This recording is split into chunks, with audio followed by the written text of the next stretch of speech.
माताजी दंडवत हरे प्रणाम। कृष्णा दंडवत प्रणाम। हरे कृष्णा माताजी, दंडवत प्रणाम माताजी। दंडवत प्रणाम हरे कृष्णा। हरे कृष्ण माताजी, दंडवत प्रणाम। दंडवत प्रणाम माताजी हरे कृष्णा। మనం మంగళాచరణం చేసి క్లాస్ మొదలు పెడదాము.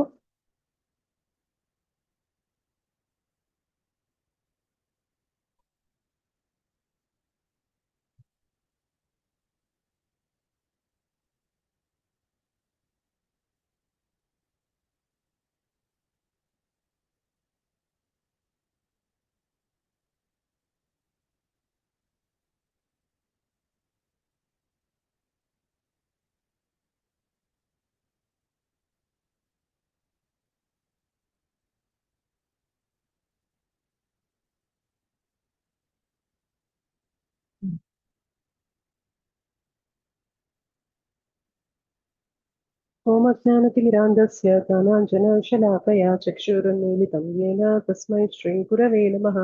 శ్రీచైతన్యమనోభీష్టం స్థాపితం येन భూతలే స్వయం రూపः కదా మహ్యం దదాతి స్వపదాంతికం.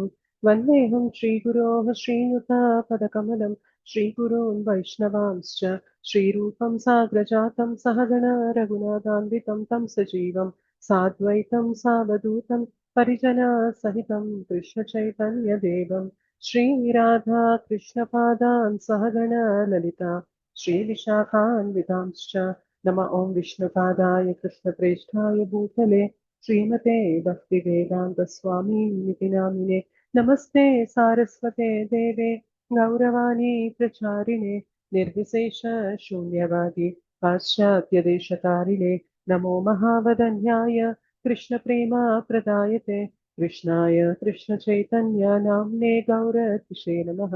हे कृष्णा करुणा सिंधु दीनबंधो जगत्पते गोपेश गोपिका कांत राधा कांत नमोस्तुते. तप्त कांचन गौरांगी राधे वृंदावनेश्वरी वृषभानुसुते देवी प्रणमामि हरिप्रिये. वाञ्छाकल्पतरुभ्यश्च कृपा सिन्धुभ्य एव च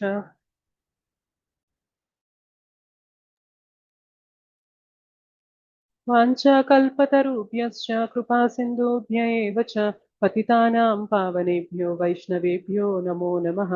जय श्री कृष्ण चैतन्य प्रभु नित्यानंद श्री अद्वैत गदाधर श्रीवासादि गौरभक्तवृंद. हरे कृष्णा कृष्ण कृष्ण हरे हरे हरे राम राम राम हरे हरे. जय जय श्री चैतन्य जय नित्यानंद जय द्वैत चंद्र जय गौर भक्त वृंद. ओम नमो भगवते वासुदेवाय. ओम नमो भगवते वासुदेवाय. ओम नमो भगवते वासुदेवाय. मुखं करोति वाचालं पङ्गुं लङ्घयते गिरिं यत्कृपातमहं वन्दे श्रीगुरुं दीनतारिणं परमानन्दमाधवं श्रीचैतन्य ईश्वरम्. श्री श्री राधा मदन मोहन जी की जय. श्री श्री गौर निताय की जय. श्री श्री जगन्नाथ बलदेव सुभद्रा मैया की जय. जगत गुरु पतित पावन श्रील प्रभुपाद की जय. श्रील गुरुदेव की जय. अनंत कोटि वैष्णव वृंद की जय. श्रीमद् भगवद गीता की जय. निताय गौर प्रेमानंदे हरि हरि बोल.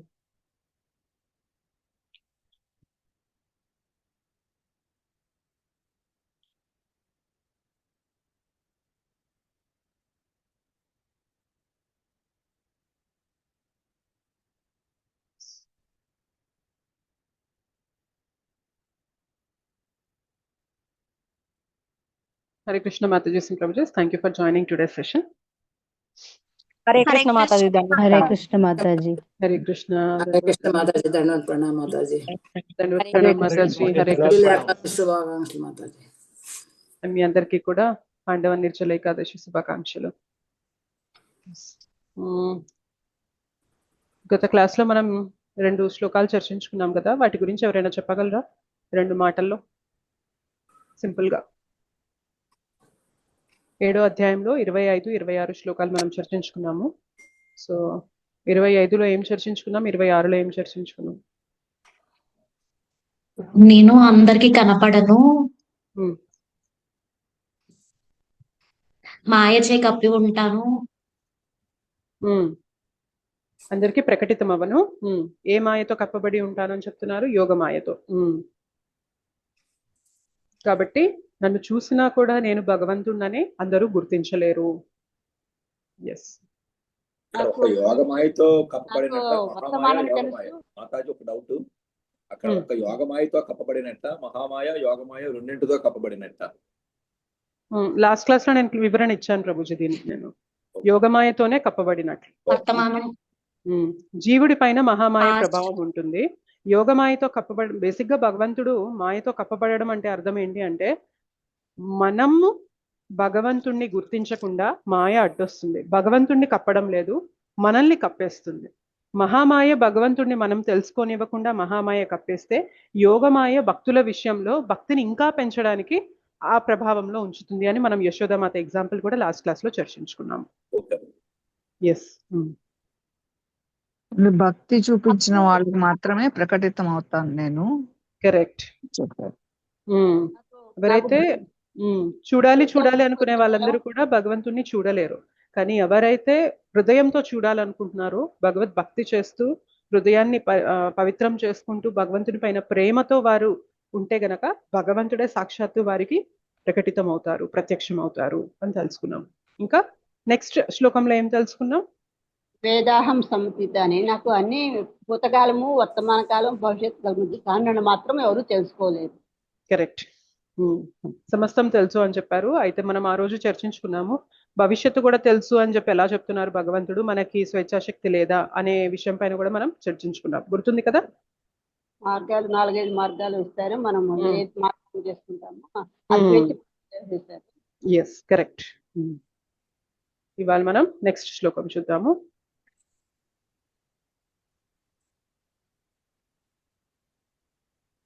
లాస్ట్ క్లాస్ లో అనుకున్నట్టు ఈ శ్లోకం అండ్ నెక్స్ట్ 28వ శ్లోకం చెప్పుకున్నట్లయితే మనకి 7వ అధ్యాయం అనేది సమాప్తం అవుతుంది 108 శ్లోకాల్లో భాగంగా. ఇవాళ ఈ 2 మనం కంప్లీట్ చేయడానికి ట్రై చేద్దాం. నా తర్వాత చెప్పండి శ్లోకము. ఇచ్ఛాద్వేష సముత్తేన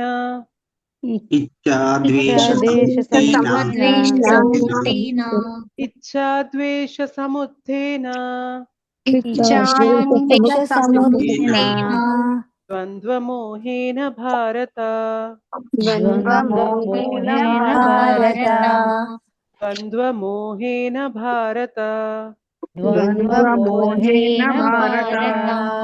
సర్వభూతాని సమ్మోహం సర్వభూతాని సమ్మోహం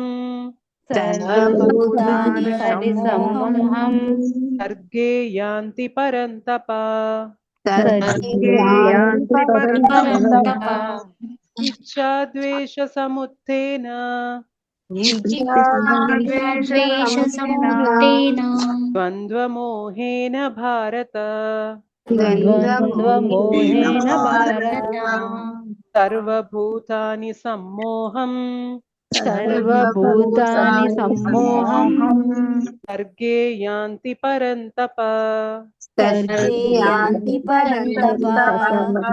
ఇచ్ఛాద్వేష సముత్తేన ద్వంద్వమోహేన భారత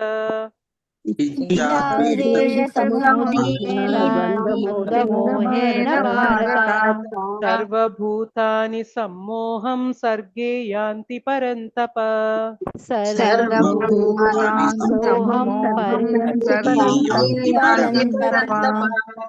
ఇచ్ఛాద్వేష సముత్తేన ద్వంద్వమోహేన భారత సర్వభూతాని సమ్మోహం సర్గే యాంతి పరంతప ఇచ్ఛాద్వేష సముత్తేన ద్వంద్వమోహేన భారత సర్వభూతాని సమ్మోహం సర్గే యాంతి పరంతప సరోజ మాతాజీ శ్లోకం చదవండి. हरे कृष्ण माताजी, धन्यवाद प्रणाम। श्रील प्रभुपाद की जय। इच्छाद्वेष समुद्रेण द्वंद्व मोहेन भारत सर्वभूतानि सम्मोहं सर्गे यान्ति परन्तप. हरे कृष्ण, थैंक यू. అకిరెడ్డి ప్రభుజీ శ్లోకం చదవండి. ఇచ్ఛాద్వేష సముద్రేన ద్వంద్వమోహేన భారత సర్వభూతాని సమ్మోహం సర్గే యాంతి పరంతప. Thank you Prabhuji. జయ శ్రీ మాతాజీ. మీరు కూడా శ్లోకమే చదవండి. ఇచ్ఛాద్వేష సముత్తేన ద్వంద్వమోహేన భారత సర్వభూతాని సమ్మోహం సర్గే యాంతి పరంతప. పద్మజ మాతాజీ శ్లోకం చదవండి. ఇచ్ఛాద్వేష సముత్తేన ద్వంద్వమోహేన భారత సర్వభూతాని సమ్మోహం సర్గే యాంతి పరంతప. థ్యాంక్ యూ మాతాజీ. పంచగల్ల పద్మజ మాతాజీ మీరు కూడా చదవండి. హరే కృష్ణ మాతాజీ. హరే కృష్ణ. ఇచ్చా ద్వేష సముద్రేన ద్వంద్వమోహేన భారత సర్వభూతాని సమ్మోహం సర్గే యాంతి పరంతప. థ్యాంక్ యూ మాతాజీ. శ్రీనివాస్ ప్రభుజీ. హరే కృష్ణ మాతాజీ. హరే కృష్ణ ప్రభుజీ. అనువాదం చదవండి. ఓ భరతవంశీయుడా, ఓ శత్రుంజయ, కోరిక మరియు ద్వేషముల వలన జనించిన ద్వంద్వములచే మోహితులై జీవులందరూ మోహం నందే జన్మించుచున్నారు. హరే కృష్ణ. హరే కృష్ణ. థ్యాంక్ యూ ప్రభుజీ. నెక్స్ట్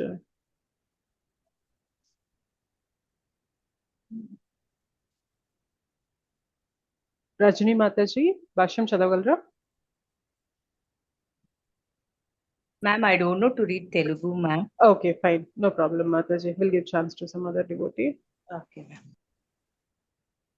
హరే కృష్ణ మాతాజీ. చదువుతాను మాతాజీ. ఒక్క నిమిషం, ఇక్కడ హ్యాండ్ రైస్ చేశారు ఆల్రెడీ. వాళ్ళు అయిపోతే కనుక మీకు ఛాన్స్ ఇస్తాను. విజయలక్ష్మి సోమ మాతాజీ. హరే కృష్ణ మాతాజీ. హరే కృష్ణ మాతాజీ.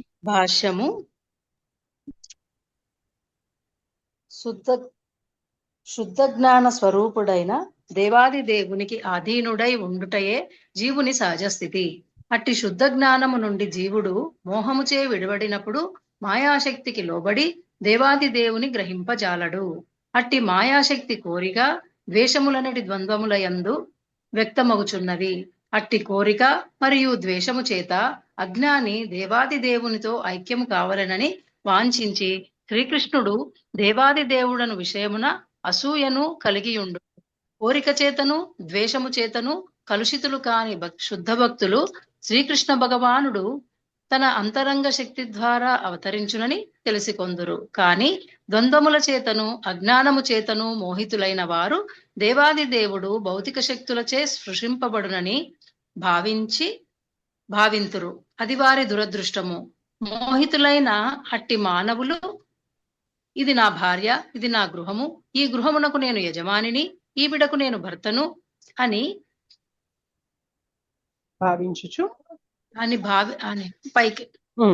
భావించుచు గౌరవములు సుఖ దుఃఖములు స్త్రీ పురుషులు శుభాశుభములనేటి ద్వంద్వములలో మునిగియుందురు. ఇవియే మోహకారక ద్వంద్వములు. అట్లు మోహితులకు వారు పూర్తిగా మురుకులగుట చేత వారు దేవాది దేవుడైన శ్రీకృష్ణుని అవగతము చేసుకొన జాలరు. జై శ్రీకృష్ణ. థ్యాంక్ యూ మాతాజీ. హరే కృష్ణ. మీరు గత శ్లోకం చూసినట్లయితే, గత శ్లోకంలో ఇందాక అందుకనే ముందు 2 శ్లోకాలు చెప్పండి అని అడిగాను. సో ముందు శ్లోకంలో మనకేమన్నారంటే భగవంతుడు 26లో నాకు గతం తెలుసు, వర్తమానం తెలుసు, భవిష్యత్తు తెలుసు, అన్ని జీవుల గురించి తెలుసు, కానీ ఎవరికి మాత్రం నా గురించి తెలియదు అని అంటున్నారు. రైట్. ఇక్కడ ఈ శ్లోకంలో మనకేం చెప్తున్నారంటే ఎలా మనము భగవంతుడిని తెలుసుకోలేకపోతున్నాము. భగవంతుడికి అన్నీ తెలుసు అంటున్నారు, మనకి భగవంతుడి గురించి తెలియదు అని చెప్తున్నారు. మరి మనం ఎందుకు తెలుసుకోలేకపోతున్నాము భగవంతుడి గురించి అని మనకి క్వశ్చన్ రావాలి కదా. Yes or no? సో ఎందుకు తెలుసుకోలేకపోతున్నాం అనేది ఈ శ్లోకంలో క్లియర్ గా చెప్పారు. ఎందుకు అంటే ద్వంద్వాల ప్రభావం వలన. ఒకసారి శ్లోకం యొక్క ఒక్కొక్క పదం యొక్క అర్థం తెలుసుకోవడానికి ప్రయత్నం చేసి భాష్యంలో ఏం ఇచ్చారో చర్చించుకున్నాం. ఇచ్ఛా ద్వేష సముత్తేన.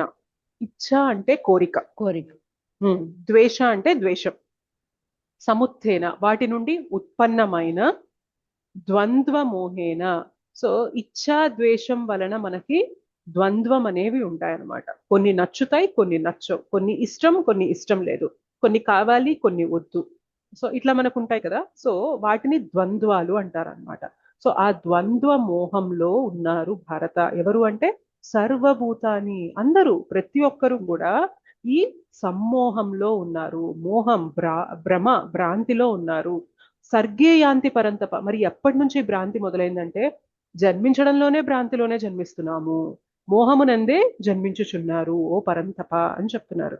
సో భగవంతుణ్ణి మనం తెలుసుకోవాలంటే ఫస్ట్ మనం ఏం చేయాలి అంటే ఈ మోహం నుండి, ద్వంద్వాల నుండి బయటపడాలి. ఓకే, మీరు ఇక్కడ చూసినట్లయితే ఎంత చక్కగా ఉంది భాష్యం. చిన్నగా ఉంది కానీ ఎంత క్లియర్ గా ఇచ్చేసారంటే అసలు ఎక్స్ప్లెనేషన్ కూడా ఈ ఒక్క పాయింట్స్ మనం అర్థం చేసుకున్నా గానీ మనకి అయిపోతుంది అనమాట. చూడండి, శుద్ధ జ్ఞాన స్వరూపుడైన దేవాది దేవునికి అధీనుడై ఉండుటయే జీవుని సహజ స్థితి. సో జీవుని స్థితి ఏంటి, మన యొక్క స్థితి ఏంటి అంటే భగవంతుని యొక్క దాసునిగా గుర్తించుకొని ఆ స్థితిలో మనం నిలబడ్డామనుకోండి, అది మన సహజ స్థితి. రైట్, మనం భగవంతుని దాసులం అని మనం గుర్తించుకొని దానికి తగ్గట్టుగా నడుచుకుంటూ ఉన్నామంటే అది మన యొక్క న్యాచురల్ స్టేట్ అన్నమాట, సహజ స్థితి. కానీ ఇవాళ మనం ఎలా ఉన్నాము, అసలు మనకి మనమే తప్పుడు గుర్తింపులో చిక్కుకుపోయి ఉన్నాము. మనం భగవంతుని యొక్క దాసుడు అని ఎప్పుడు తెలుసుకుంటాం?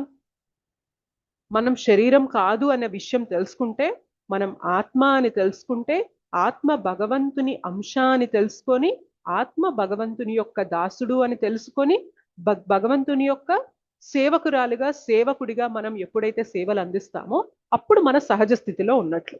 ఎస్, అవునా కదా, చెప్పండి. కానీ ఇక్కడ క్లియర్ గా ఏం చెప్తున్నారంటే అది ఫస్ట్ లైన్ మనకి, అది మన సహజ స్థితి. కానీ ఇవాళ మనం సహజ స్థితిలో ఉన్నామా? కాదు, అసహజ స్థితిలో ఉన్నాం. ఏంటి అసహజ స్థితి ఏంటి అంటే అట్టి శుద్ధ జ్ఞానము నుండి జీవుడు మోహముచే విడివడినప్పుడు మాయా శక్తికి లోబడి దేవాది దేవుని గ్రహింపజాలడు. మనం ఎప్పుడైతే ఈ స్థితిలో లేమో ఆటోమేటిక్ గా ఏ స్థితిలోకి వచ్చేస్తామంటే మాయాశక్తి ప్రభావంలోకి వచ్చేస్తాం. మనం సహజ స్థితిలో ఉన్నంత కాలం మాయ మన పైన ప్రభావం చూపించదు. అంటే భగవంతుని యొక్క దాసుడిగా మనం బ్రతుకుతుంటే మాయ ప్రభావం అనేది భగవంతుడు మన పైన తీసేస్తారు, తగ్గించేస్తారు, మెల్లిమెల్లిగా తీసేస్తారు. మాయ లేని ప్రదేశానికి కూడా తీసుకెళ్ళిపోతారు, అంటే ఆధ్యాత్మిక ధామానికి తీసుకెళ్ళిపోతారు. బట్ మనం అసహజ స్థితిలో ఈ జ్ఞానం లేకపోవడం వల్ల మనం మోహంలోనే జన్మిస్తున్నాము. అంటే మాయాశక్తికి లోబడిపోయి ఉంటున్నాం అనమాట. మాయాశక్తికి లోబడిపోవడం అంటే అర్థం ఏంటి అంటే ఈ కోరిక, ద్వేషములనే ద్వంద్వాలనేవి వ్యక్తమవుతున్నాయి. ఇప్పుడు చూడండి, ఏ వ్యక్తికైనా కానీ, ఎంత గొప్ప వ్యక్తి అయినా తీసుకోండి, మనకి లైఫ్ లో అబ్బా జీవితం అంటే ఇట్లాంటి వ్యక్తిలాగా బ్రతకాలి అని మనం ఎవరినైనా ఇమాజిన్ చేసుకొని ఉన్నట్లయితే అలాంటి వ్యక్తిని చూసి, అఫ్కోర్స్ డివోషన్ లోకి వచ్చాక కాదు, నార్మల్ గా మెటీరియల్ గా భౌతికమైన స్థలంలో చెప్తున్నాను, అట్లాంటి వ్యక్తి జీవితంలో చూసినా గానీ సుఖ దుఃఖం అనేది లేకుండా ఉంటుంది ఆయన జీవితంలో. ఉంటుంది. లాభము నష్టం అనేది లేకుండా ఉంటుందా? ఉంటుంది. రెండు ఉంటాయి, లాభము ఉంటుంది, ఒక్కొక్కసారి నష్టము కూడా ఆయన చవి చూడాల్సి వస్తుంది. జయాపజయాలు లేకుండా ఉంటాయా? ప్రతిసారి కూడా గెలవడమే జరుగుతుందా? లేదు మాత. సో కొన్నిసార్లు గెలుస్తారు, కొన్నిసార్లు ఓటమిని అంగీకరించాల్సి ఉంటుంది. సో ఎప్పుడు ఆనందంగానే ఉన్నారు అని చెప్పగలమా? చెప్పలేదు. కొంతకాలం కొంచెం ఆనందంగా, కొంచెం బాధ. సో సుఖము దుఃఖము, లాభము నష్టము, జయము అపజయము, మానము అపమానం. ఎవరికైనా కానీ ఎప్పుడు మర్యాదే వస్తుంది. మీరు ఎంత ఫిలిం స్టార్స్ చూసినా, ఎంత స్పోర్ట్స్ స్టార్స్ చూసినా కానీ ఒకనొక స్టేజ్ లో వాళ్ళ కెరియర్ అనేది చాలా అద్భుతంగా ఫ్లరిష్ అవుతుంది అనమాట. చాలా అద్భుతంగా వాళ్ళు ఏది చేసినా గానీ పట్టిందే బంగారం అవుతుంది. బట్ అదే ఒరవడి కొనసాగిద్దా చెప్పండి? కొనసాగదు. కొంతకాలం ఉంటది, తర్వాత మళ్ళీ వాళ్ళు వెళ్ళిపోవాల్సిందే, ఇంకొకళ్ళు మళ్ళీ ఆ ఫీల్డ్ లో రాణిస్తూ ఉంటారు. రైట్? సో ఎవరి స్థితి చూసినా గానీ అప్స్ అండ్ డౌన్స్, సుఖము దుఃఖము, లాభము నష్టము, జయము అపజయము, మానము అపమానము, ఇవి ఖచ్చితంగా ఉండాల్సిందే. రైట్? అంటే ఒకరికి మాత్రమే, అంటే నాకు మాత్రమే ఉంటాయి మీకు ఉండవా? లేదు మీకు మాత్రమే ఉంటాయి నాకు ఉండవా? మనకి మాత్రమే ఉంటాయి ఇంకొకరికి ఉండవా? అంటే కాదు, ప్రతి ఒక్కరికి ఉంటాయి. మరి ఎందుకు ఉంటున్నాయి ఇవి అంటే ఈ జగత్తు యొక్క ఒక క్వాలిటీ, ఒక నేచరే అదనమాట. ఈ భౌతిక జగత్తులో పడిపోయాం కదా, భౌతిక జగత్ యొక్క నేచరే ఈ ద్వంద్వాలతో కూడి ఉంటుంది. రైట్? సో ద్వంద్వాలతో కూడి ఉన్నంత కాలము ఈ ద్వంద్వాల ప్రభావంలో మనం పడిపోతూ ఉంటామా లేదా చెప్పండి? మనకి బాగా నచ్చింది జరిగింది అనుకోండి, మనం పొంగిపోతూ ఉంటాం, ఉప్పొంగిపోతూ ఉంటాం, అసలు ఇంకా ఇంకా మనకి ఇంకేమీ కనిపించదు. బట్ ఎప్పుడైతే మనం అనుకున్నది జరగలేదో అంతకంత దిగజారి అంటే దిగులు పడిపోతూ ఉంటాం. రైట్? జరుగుతుంది కదా ఇలా. మనం అనుకున్నది జరిగితే మాత్రం చాలా ఆనందపడిపోతూ ఉంటాం, బట్ మనం అనుకోనిది జరిగితే అంత ఇదిగా కుమిలిపోతూ ఉంటాం అన్నమాట. సో ఈ ఇచ్ఛా ద్వేషం అనే ఈ ద్వంద్వాల ప్రభావంలో ప్రతి జీవుడు కూడా మాయకి గురవుతున్నాడు అర్జున అని అంటున్నారు. సో ఈ ద్వంద్వాల ప్రభావం ప్రతి జీవి పైన ఉంది. మనకి ప్రియమైన వారితో మనం ఉన్నామా, మనం సంతోషంగా ఉంటాం. మన ప్రియమైన వారు మనకి దూరమయ్యారా, మనం సంతోషంగా ఉండగలమా? ఉండలేము. మనకి అప్రియమైనది మన జీవితంలో జరుగుతుంది అనుకోండి, అప్పుడైనా మనం సంతోషంగా ఉండగలమా? ఉండలేము. సో బేసిక్ గా ఈ ప్రపంచంలో ఉన్నంత కాలం ద్వంద్వాలు అనేవి కామన్. అంటే ఓకే, నేను భక్తి చేసుకుంటూ ముందుకెళ్తాను, నాకు ద్వంద్వాలు అనేవి తీసేసి భగవంతుడు నాకు ఎప్పుడు జయమే ఇస్తాడు, ఎప్పుడు సుఖమే ఇస్తాడు, ఎప్పుడు ఆనందమే ఇస్తాడు, ఎప్పుడు లాభమే ఇస్తాడు అంటే అది కరెక్ట్ ఆలోచన? చెప్పండి. మరి భక్తి చేయడం వల్ల ప్రయోజనం ఏంటి? భక్తి చేయకముందు ద్వంద్వాలు ఉన్నాయి, భక్తి చేస్తున్నప్పుడు ద్వంద్వాలు ఉన్నాయి, భక్తిలో ఎదుగుతున్న ద్వంద్వాలు ఉన్నాయి. మరి ఇంతకు ముందు నాకు సుఖ దుఃఖం ఉంది, భక్తి చేస్తున్నప్పుడు సుఖ దుఃఖం ఉంది అనుకుంటున్నాం, భక్తిలో పరిపక్వత చెందాక కూడా సుఖ దుఃఖం ఉంటుంది కదా. మరి ఏంటి భక్తి చేయడం వల్ల ప్రయోజనం ఏంటి? ఎందుకు చేయమంటున్నారు? మరి ఎగ్జాక్ట్లీ. బేసిక్ గా నా ప్రభుజీ అన్నారు, రెండిటిని కూడా సమస్థితిలో చూడగలిగే శక్తి మనకి వస్తుంది. ఇవాళ మనకు ఆ శక్తి లేదు. మనకి నచ్చింది జరిగిందా ఆనందపడిపోతున్నాం, మనకి నచ్చనిది జరిగిందా అంత ఇదిగా దిగాలు పడిపోతున్నాం. రైట్? కానీ భక్తి చేసే కొద్దీ ఏమైతుంది తెలుసా? చుట్టూ ద్వంద్వాలు ఉంటాయి, కానీ ద్వంద్వాల ప్రభావం మన పైన ఉండదు. అద్భుతం కదా. అంటే భగవంతుడు ఎప్పుడు కూడా నీకు కష్టాలు లేని ప్రపంచం ఇస్తానని చెప్పట్లేదు. కష్టాలున్న ప్రపంచంలో నువ్వు ఉన్నప్పటికీ కూడా కష్టాల ప్రభావం నీ పైన పడదు అని అంటారు. చాలు కదా, మనకి పెద్దగా నిండుగా వర్షం పడుతూ ఉంది, మన చేతిలో గొడుగుంది అనుకోండి, చాలు కదా, మనం తడవకుండా మనల్ని మనం ప్రొటెక్ట్ చేసుకోవడానికి. భక్తి మనకి అదే ప్రొటెక్టివ్ షీల్డ్, కవచాన్ని ఇస్తుంది అనమాట. ఇక్కడ ఉన్నంత కాలం ప్రతి ఒక్కరి జీవితంలో ద్వంద్వాలు కామన్. బట్ ఇక్కడ భగవంతుడు ఏమంటున్నారంటే ఆ మోహంలో చెందుతూ ఉన్నారు, ఆ మోహంలో ద్వంద్వాల ప్రభావంలో చిక్కుకుపోయి కూరుకుపోతూ ఉన్నారు. బట్ భక్తి చేస్తూ ఉంటే ఏమవుతుంది అంటే ఈ ప్రభావం మనల్ని అంటదు, తాకదు. ఎందుకు తాకదు? భక్తి చేస్తే ఎందుకు తాకదు ఆలోచించండి. ఎవరైనా చెప్పగలరా? ఎందుకు తాకదు మాతాజీ? అంటే జయం వచ్చినా అపజయం వచ్చినా నేను ఒకేలాగా ఎలా ఉంటాను? నన్ను ఒకళ్ళు ఆ మానం ఇచ్చిన అంటే మర్యాద ఇచ్చిన, ఒకళ్ళు నన్ను మొహం మీద అవమానించినా నేను ఒకేలాగా ఎలా ఉంటాను? అది శరీరానికి సంబంధించింది కాదు. మోహం తొలగిపోవడం అంటే నేను ఆత్మని దేహం కాదు అంటుంది.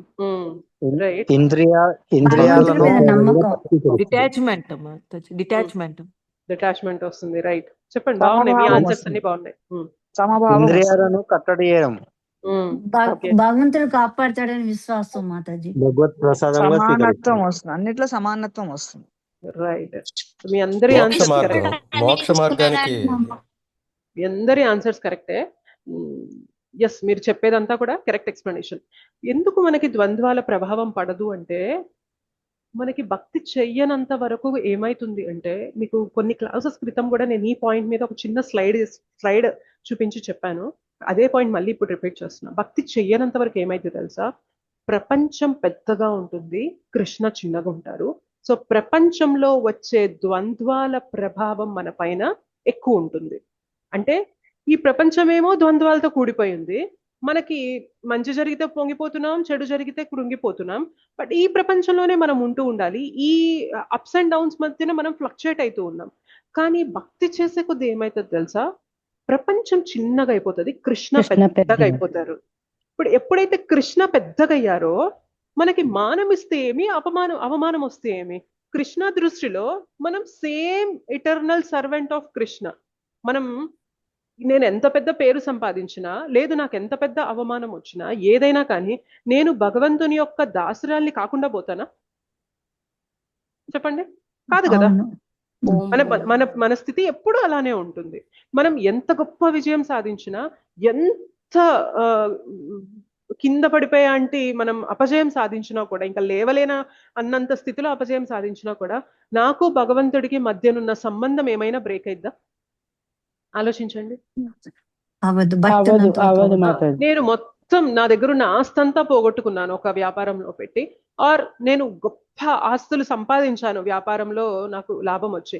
సో ఈ రెండిటి వల్ల భగవంతుడికి నాకు ఉన్న ఏదైనా రిలేషన్ అనేది డిస్టర్బ్ అవుతుందా? సో బేసిక్ గా ఎప్పుడైతే కృష్ణ పెద్దగా అయిపోయారో, ప్రపంచం చిన్నగా అయిపోయిందో, ప్రపంచంలో జరిగే ద్వంద్వాల ప్రభావం ఆటోమేటిక్ గా మన పైన చిన్నగా అయిపోతుంది. అర్థమవుతుంది కదా, రిలేట్ చేసుకోగలుగుతున్నారు కదా.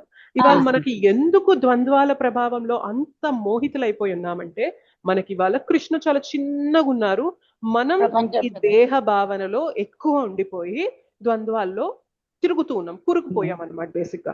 బట్ భక్తి చేసే కొద్దీ ఎందుకు ద్వంద్వాల ప్రభావం అంటదు? సో ఈ ద్వంద్వాలు తీసేస్తానని భగవంతుడు చెప్పట్లా. నువ్వు ఇక్కడున్న ద్వంద్వం ఉంటుంది, భక్తి మొదలుపెట్టిన ద్వంద్వం ఉంటుంది, భక్తిలో పరిపక్వత సాధించిన ద్వంద్వం ఉంటుంది. కానీ మనం భక్తిలో ముందుకెళ్లే కొద్ది ఏమైతుంది తెలుసా? ద్వంద్వాల ప్రభావం మన పైన పడదు, ఎందుకంటే కృష్ణ పెద్దగా అయిపోతున్నారు కాబట్టి. రైట్? సో ఇది అంటే ఇక్కడ మనకి ఆ లెవెల్లో ఎక్స్ప్లెనేషన్ లేదు మనకి ఈ భాష్యంలో. బట్ స్టిల్ భక్తిని జోడించినప్పుడు ద్వంద్వాల ప్రభావం ఎలా ఉంటుంది, జోడించక ముందు మనం ఎలా ఉంటాము ఈ జగత్తులో అనేది కూడా మనం తెలుసుకుంటే భక్తిని ఆ కోణంలో కూడా చూడొచ్చు అనమాట. రైట్? సో ఫస్ట్ మన సహజ స్థితి భగవంతుని యొక్క దాసుడని తెలియకపోవడం వల్ల ఈ ద్వంద్వాల ప్రభావంలో పడిపోయాము. అసలు మనం ఎందుకు ఇక్కడికి పడిపోయామంటే, ఎందుకు ఈ భౌతిక జగత్తులో పడిపోయామంటే దానికి ఆన్సర్ ఎవరు చెప్పలేరు. రైట్? అందుకే శ్రీల ప్రభుపాదుల వారిని అసలు ఎందుకు నేను ఇక్కడికి వచ్చాను, ఎందుకు నేను ఈ భౌతిక జగత్తులో పడిపోయాను అంటే, శ్రీల ప్రభుపాదుల వారు ఒకటే అంటారు, ఎవరైనా పొరపాటున సముద్రంలోకి పడిపోతే నేను ఎందుకు పడిపోయాను అని ఆలోచిస్తూ ఉండాలా? ఎట్లాగొట్లా ఎవరో ఒకళ్ళు ముందు నాకు తాడిచ్చారు, నేను దాన్ని పట్టుకొని పైకి వచ్చేసేయాలని ఆలోచించాలా? బయటికి రావడానికి ఆలోచించాలి. ముందు నేను అది పట్టుకొని పైకి రాకుండా అక్కడెక్కడే కొట్టుకుంటూ నేను ఎందుకు పడ్డాను అని కొట్టుకుంటూ ఉంటాయి. అది తెలివైన వ్యక్తి చేసే పనా చెప్పండి? కాదు. సిమిలర్లీ మనం ఎందుకు ఇక్కడికి ఈ ప్రపంచంలో పడిపోయామనేది మనం ట్రేస్ అవుట్ చేయలేము. ఒకటి ఏంటి అంటే, భగవంతునికి మనం కొంచెం వ్యతిరేక భావం చూపించాము. నాకు నువ్వు వద్దు కృష్ణ, నువ్వు లేకుండా నేను ఎంజాయ్ చేయాలి అని ఒక వ్యతిరేక భావాన్ని చూపించాము. అది ఎప్పుడు చూపించాము, ఎలా పడ్డాము ఇక్కడికి ఏంటి అనేది మనం చెప్పలేము. బట్ ఇప్పుడు మనం చేయాల్సిన పని ఏంటి అంటే, భగవంతునికి వ్యతిరేక భావం చూపించడం వల్ల ఈ మాయలో పడిపోయాను, ఈ ద్వంద్వాల ప్రభావంలో పడిపోయాను. మళ్ళీ అదే భగవంతుణ్ణి పట్టుకుంటే ఈ వ్యతిరేక భావాన్ని నేను మార్చేసి ఆయన పాదాలు పట్టుకున్నప్పుడు ఏమైందంటే, మెల్లిగా ఈ ద్వంద్వాల ప్రభావం నుండి నేను బయటికి రాగలుగుతాను. వీటి యొక్క ప్రభావం నా పైన పడకుండా నన్ను నేను ప్రొటెక్ట్ చేసుకోగలుగుతాను. అది భక్తి మనకి ఇచ్చే గొప్ప శక్తి అన్నమాట. చుట్టూ నిండా ప్రాబ్లమ్స్ ఉన్నాయి, మనం పడిపోయాం సముద్రంలో, బట్ మనకి లైఫ్ జాకెట్ ఉంది, వెనకే ఒక షిప్ వస్తుంది, ఒక మంచి కెప్టెన్ ఉన్నారు, మనల్ని పట్టుకొని పైకి లాగుతున్నారు. మనకి ఇంకేమైనా ఇబ్బంది ఉందా చెప్పండి? భయపడాల్సింది ఏమన్నా ఉందా? ఏం లేదు. సో సిమిలర్లీ మనం గుర్తుపెట్టుకోవాలి, ఒక్కసారి మనకి భక్తి దొరికింది అంటే అంత గొప్ప ఆసరా దొరికినట్టు అనమాట మనకి. రైట్? ఆ భక్తిని మనం స్థిరంగా దృఢంగా పట్టుకుంటే ఆటోమేటిక్ గా ఈ ప్రభావం అన్నిటి నుంచి కూడా మనం బయటికి రాగలుగుతాం. ఒకసారి ఆలోచించండి, దీని నుండి బయటికి రాగలిగితే జీవితం ఎంత అద్భుతంగా ఉంటుంది ఆలోచించండి. ఇంకా మనల్ని ఏమన్నా షేక్ చేయగలదా? ఏమన్నా మనల్ని కుదపగలదా? మనల్ని ఏదన్నా బాధ పెట్టగలదా? మనల్ని ఏమన్నా కృంగదీయగలదా? ఏమన్నా దుఃఖాల పాలకు చేయగలదా? ఈ ద్వంద్వాల ప్రభావంలో మనం పడకుండా మనకు ఆ శక్తి వచ్చింది అనుకోండి, అన్ని జయించినట్లు కదా. రైట్? ఆలోచించండి. అంటే మనం ఏదైనా సాధించినా అదే భావనలో ఉంటున్నాం, ఏదన్నా కోల్పోయినా మనం ఏం డిస్టర్బ్ అవ్వట్లేదు. మనకి ప్రియమైంది జరిగినా డిస్టర్బ్ అవ్వట్లేదు, అప్రియమైంది జరిగినా డిస్టర్బ్ అవ్వట్లేదు. అంటే ఎంత గొప్ప శక్తి వచ్చినట్లు. Yes or no? ఇవాళ మనకు అది లేకనే ఇంత యాంగ్జైటీ, నాకు నచ్చింది జరగట్లేదు, నాకు నచ్చింది కావాలి, నాకు నచ్చింది కావాలి, నాకు నచ్చింది నాకొద్దు, నాకు కొన్ని అంటే ఇష్టం, కొన్ని ఇష్టం లేదు, ఇష్టమైంది నాకు కావాలి, ఇష్టం లేనిది నాకొద్దు అని మనం ఎక్కువ కష్టపడుతూ ఉన్నాం అనమాట. ఇష్టమైన దానికోసం పొందాలి అనే ఇదిలో కష్టపడుతూ ఉన్నాం బేసిక్ గా, రైట్? మనం ఎంత ప్రయత్నం చేసినా ఒక్కోసారి మనకి ఇష్టమైంది దొరకదు, మనకి నచ్చందే దొరుకుతుంది. మనకు ప్రియమైన వాళ్ళు మనకు తోడుగా ఉండరు, అప్రియమైన వాళ్ళే మనకి దగ్గరగా ఉంటూ ఉంటారు. సో ఏమైతుందంటే ఇంత డిస్టర్బెన్స్, ఇంత యాంగ్జైటీ ఎందుకు నడుస్తుంది అంటే ద్వంద్వాలలో మనం చిక్కుకుపోయి ఉన్నాం కాబట్టి, ఆ మోహంలో మాయలో పడిపోయి ఉన్నాం కాబట్టి. బట్ ఒక్కసారి భక్తి చేసి ఆ ఇమ్యూనిటీ మనకు వచ్చింది అనుకోండి, అంటే ఎటువంటి స్థితిలో కూడా సమంగా ఉండగలిగి మనల్ని మనం ఎలా గుర్తించుకోవాలంటే ఐ బిలాంగ్ టు కృష్ణ, నేను భగవంతుని యొక్క దాసుణ్ణి అని మనం గుర్తించుకోగలిగి ఆ స్థలంలో నిలబడగలిగాం అనుకోండి, ఎక్కడున్నా వైకుంఠంలో ఉన్నట్లే. అవునా కదా చెప్పండి? అవును. ఎగ్జాక్ట్లీ. అది మన చేతనలో మార్పు రావాలన్నమాట. అది సో భక్తి మాత్రమే ఆ మార్పుని తీసుకురాగలదు.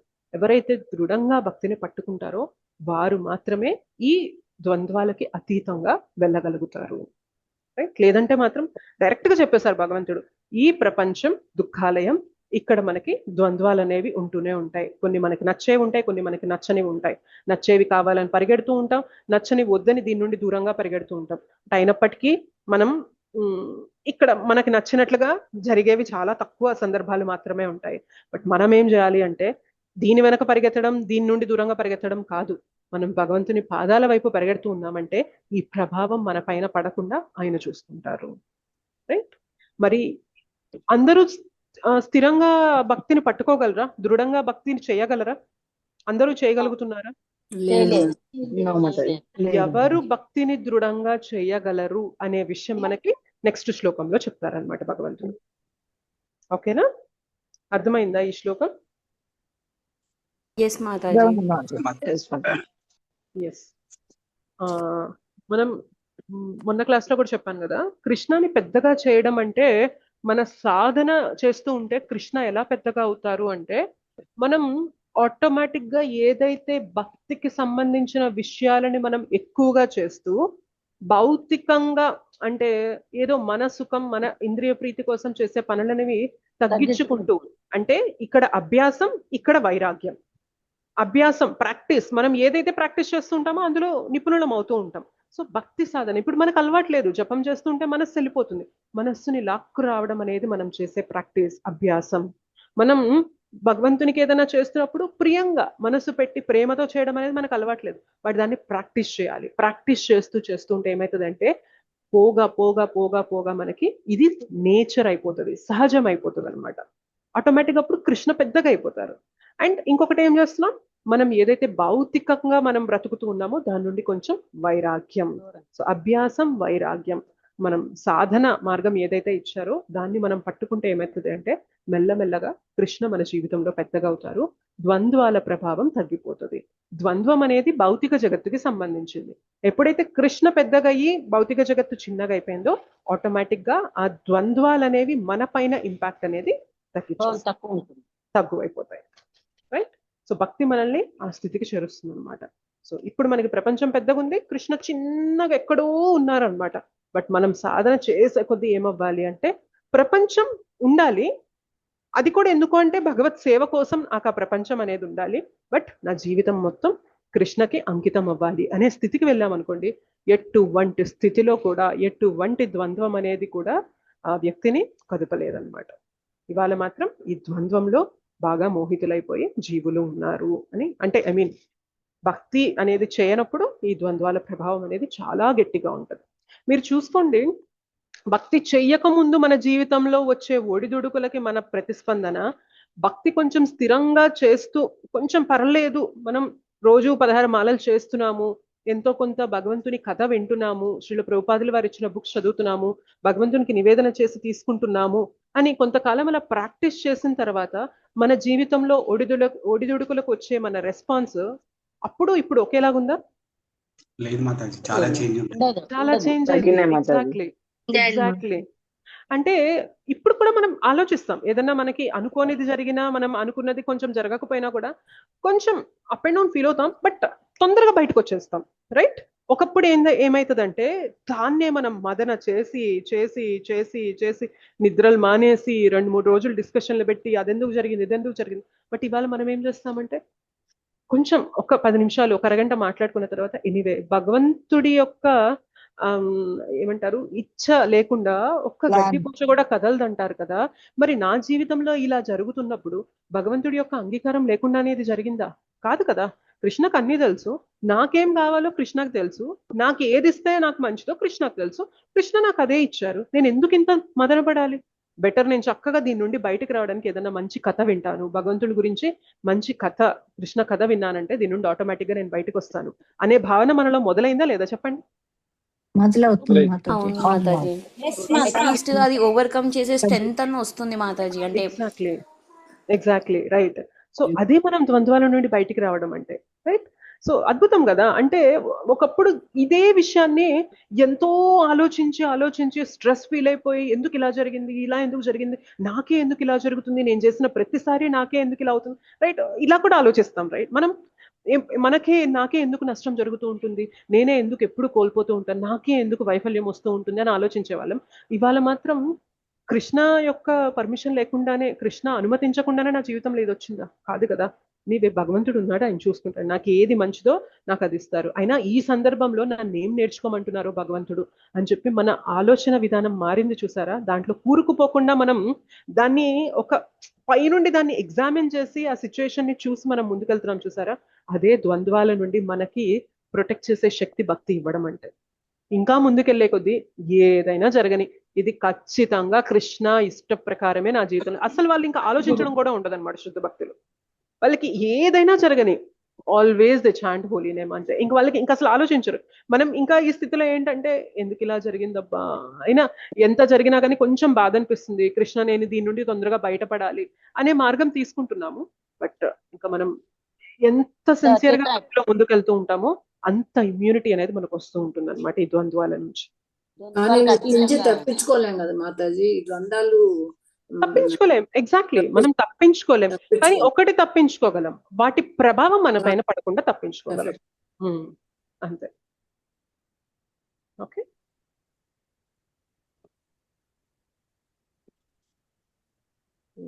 నెక్స్ట్ శ్లోకం చూద్దాం.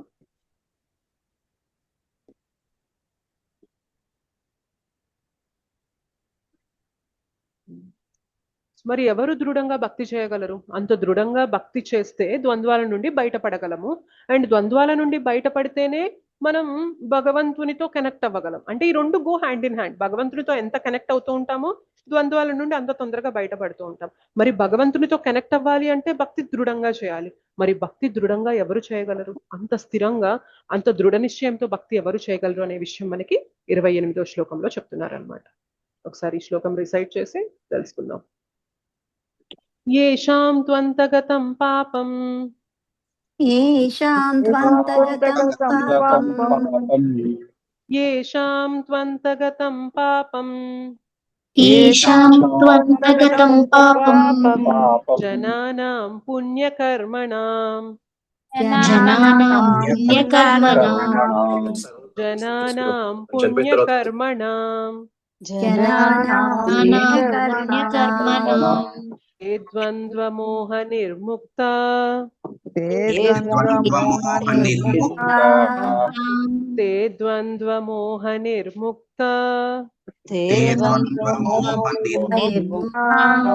भजन्ते मां दृढव्रताः भजन्ते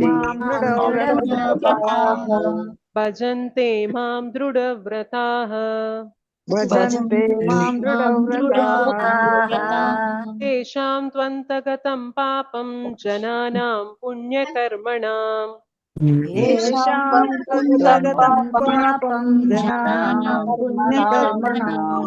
येषां त्वन्तगतं पापं जनानां पुण्यकर्मणां येषां त्वन्तगतं पापं जनानां पुण्यकर्मणां ते द्वन्द्वमोहनिर्मुक्ता भजन्ते मां दृढव्रताः ते ते द्वन्द्वमोहनिर्मुक्ता निर्मुक्ता भजन्ते मां दृढव्रताः दृढव्रताः ते द्वन्द्वमोहनिर्मुक्ता भजन्ते मां दृढव्रताः ते द्वन्द्वमोहनिर्मुक्ता भजन्ते मां दृढव्रताः तेषां त्वन्तगतं पापं जनानां पुण्यकर्मणां ते द्वन्द्वमोहनिर्मुक्ता भजन्ते मां दृढव्रताः येषां त्वन्तगतं पापं जनानां पुण्यकर्मणां ते द्वन्द्वमोहनिर्मुक्ता भजन्ते मां दृढव्रताः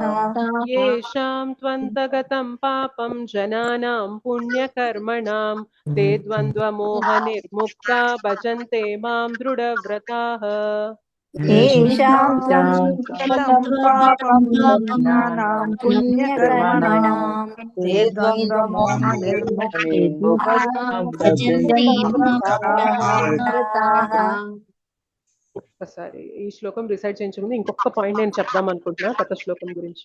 ఎవరు ఇక్కడ డిస్టర్బెన్స్ వస్తుంది?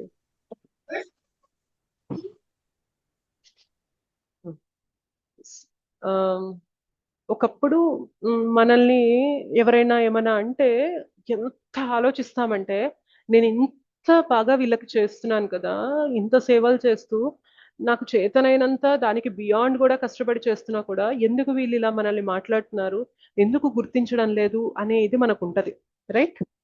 అలా మనం అనుకుంటూ ఉంటాం ఎవరైనా మనల్ని ఏదైనా మాట అన్నప్పుడు, రైట్?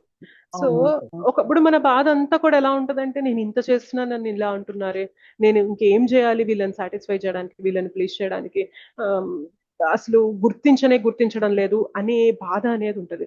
కానీ ఒక్కొక్కసారి ఎట్లా అనిపిస్తుంది అంటే, అలా బాధ కలిగినప్పుడు భక్తి అనేది మనం సిన్సియర్ గా చేస్తుంటే మనకి ఎట్లా అనిపిస్తూ ఉంటదంటే, అసలు నేను వాళ్ళు అన్నదానికి ఎందుకు ఇంత బాధపడుతున్నాను అంటే, సమ్వేర్ వాళ్ళు అన్నది నా అహానికి తగిలింది కాబట్టే కదా నేను ఇంత వర్రీ అవుతున్నాను. అంటే నన్ను అంటారా వీళ్ళు అనే ఇదిలో నేను చిక్కుకుపోయాను కాబట్టే ఇంత బాధపడుతున్నా. నేను బాధపడాల్సింది వాళ్ళు నన్ను అన్నారు అని కాదు, వాళ్ళు నన్ను అన్నదానికి నేను ఇంత బాధపడుతున్నానే, అసలు నేను ఏ స్థితిలో ఉన్నాను, ఈ స్థితి నుండి నేను బయటపడాలి. ఎవరో ఏదో అన్నందుకు, ఎవరో ఏదో పొగిడినందుకు, ఎవరో ఏదో తిట్టినందుకే నేను ఇంత ఫ్లక్చుయేట్ అవుతున్నానంటే అసలు నేను ఎంత ఫికిల్ గా ఉన్నట్లు, నేను ఎంత బలహీనంగా ఉన్నట్లు కృష్ణ, నాకు ఈ ద్వంద్వాల నుండి నన్ను తట్టుకొని నిలబడగలిగే శక్తి నాకు ఇవ్వు అని కోరుకోవడం అనేది చాలా అద్భుతంగా ఉంటుంది కదా. Isn't that A transformation? మనలో వచ్చిన పెద్ద పరివర్తన కదా. ఆలోచించండి. మనం ఎప్పుడు ఏంటంటే, ఎందుకు నన్ను అలా అన్నారు, ఎందుకు నన్ను అలా అన్నారు అనే ఇదిలో ఉంటాం. బట్ నిజంగా మనం కొంచెం సిన్సియర్ గా జపం చేస్తూ మనం ప్రభుపాద్ బుక్స్ గనక చదివితే మనకు అర్థమైంది, వాళ్ళు ఎందుకన్నారని కాదు నేను బాధపడాల్సింది, నన్ను అన్నారనే అహం నాకు అడ్డొస్తుంది కాబట్టే నేను ఇంత వర్రీ అవుతున్నానే, ఈ అహంతో నన్ను నేను ఇంత దూరం తీసుకొస్తున్నానే, ఇంత తెలిసా కూడా నేను ఇట్లాంటి చిన్న చిన్న విషయాలకు బాధపడుతూ నిన్ను పక్కన పెడుతున్నాను కృష్ణ, నాకు వీటి నుండి నేను ఓర్చుకొని తట్టుకొని నిలబడగలిగే శక్తి నాకు ఇవ్వండి, నాకు ఆ హయ్యర్ టేస్ట్ ని నాకు ఇవ్వండి అని కోరుకోవడం అనేది, అది కూడా మనలో భక్తి తీసుకొచ్చే పరివర్తన అనమాట. అంటే ఇనిషియల్ గా మనం అన్నదానికి అన్నిటికీ మనం ఓకే ఓకే అనుకునే స్థితికి వెళ్ళలేం. బట్ మనల్ని మనం ఇంట్రాస్పెక్ట్ చేసుకుంటూ ఉంటాం అనమాట. ఎందుకు నేను ఇంత బాధపడుతున్నాను, ఎందుకు నేను ఇంత వర్రీ అవుతున్నాను, ఎందుకు నేను ఇంత కృంగిపోతున్నాను, ఎందుకు అసలు నేను ఇలా ఉండకూడదు కదా, సమ్వేర్ నన్ను నేను తప్పుడు గుర్తింపులో ఊహించుకున్నాను కాబట్టే ఇంత బాధపడుతున్నాను, ఆ గుర్తింపుని నేను మార్చుకోవాలి, నాకు దానికి శక్తి ఇవ్వు కృష్ణ అని అడుగుతాం చూసారా జపం చేస్తున్నప్పుడు. దట్ ఈస్ వేర్ అది మనకి ఇండికేషన్ అనమాట, నిజంగా మనలో పరివర్తన వస్తుందా రాలేదా అనేది. అందుకే శ్రీల ప్రభుపాదుల వారు ఒక మాట అంటారు అనమాట, ఆకలితో ఉన్న వ్యక్తికి అన్నం పెట్టామనుకోండి, ఆకలి తీరుతుందా లేదా ఆయనకి? తీరుతుంది మాతాజీ. ఏది చూపించు ఆకలి తీరిందా అంటే ఆయన చూపించగలడా? అది you have to feel it, experience అవ్వాలి మనం, రైట్? సిమిలర్లీ భక్తి చేస్తున్నప్పుడు కూడా మనలో పరివర్తన వస్తుందా లేదా అనేది, ఏది చూపించు అంటే అది మనల్ని మనం ఇంట్రోస్పెక్ట్ చేసుకొని మనల్ని మనం గమనించుకుంటే మనకు అర్థమవుతుంది ఒకప్పుడు ఇదే పరిస్థితి నా జీవితంలో వచ్చినప్పుడు నా ప్రతిస్పందన ఎలా ఉంది, ఇవాళ నా జీవితంలో ఇదే పరిస్థితి వస్తున్నప్పుడు నేను ఎలా ఈ పరిస్థితిని ఎదుర్కోవడానికి నేను సన్నద్ధమవుతున్నాను, అసలు నా ప్రతిస్పందన ఎలా ఉంది ఈ పరిస్థితికి.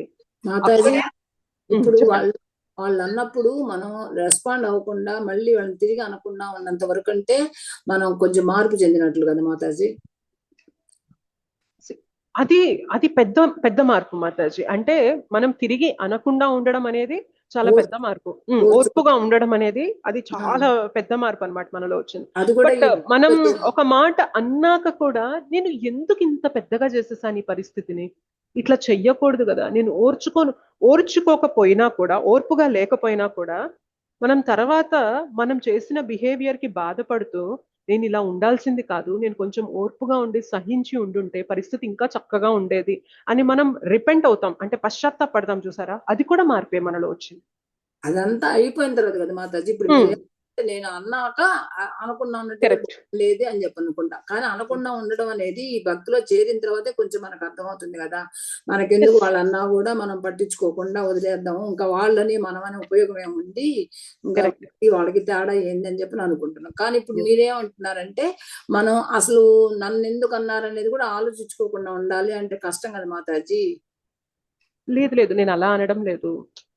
మనము అసలు నన్ను అన్నారు అనే ఇదిలో నేను ఎందుకు చిక్కుకుంటున్నాను కృష్ణ, నేను సమ్వేర్ ప్రపంచంలో ఉన్న వ్యక్తులకు ఎక్కువ విలువిస్తున్నాను, నీకు ఎక్కువ విలువ ఇవ్వడం లేదు, అందుకని నేను వీటిలో చిక్కుకుపోతున్నాను, దయచేసి నాకు ఆ శక్తినివ్వు అని కోరుకుంటున్నాం మాతాజీ.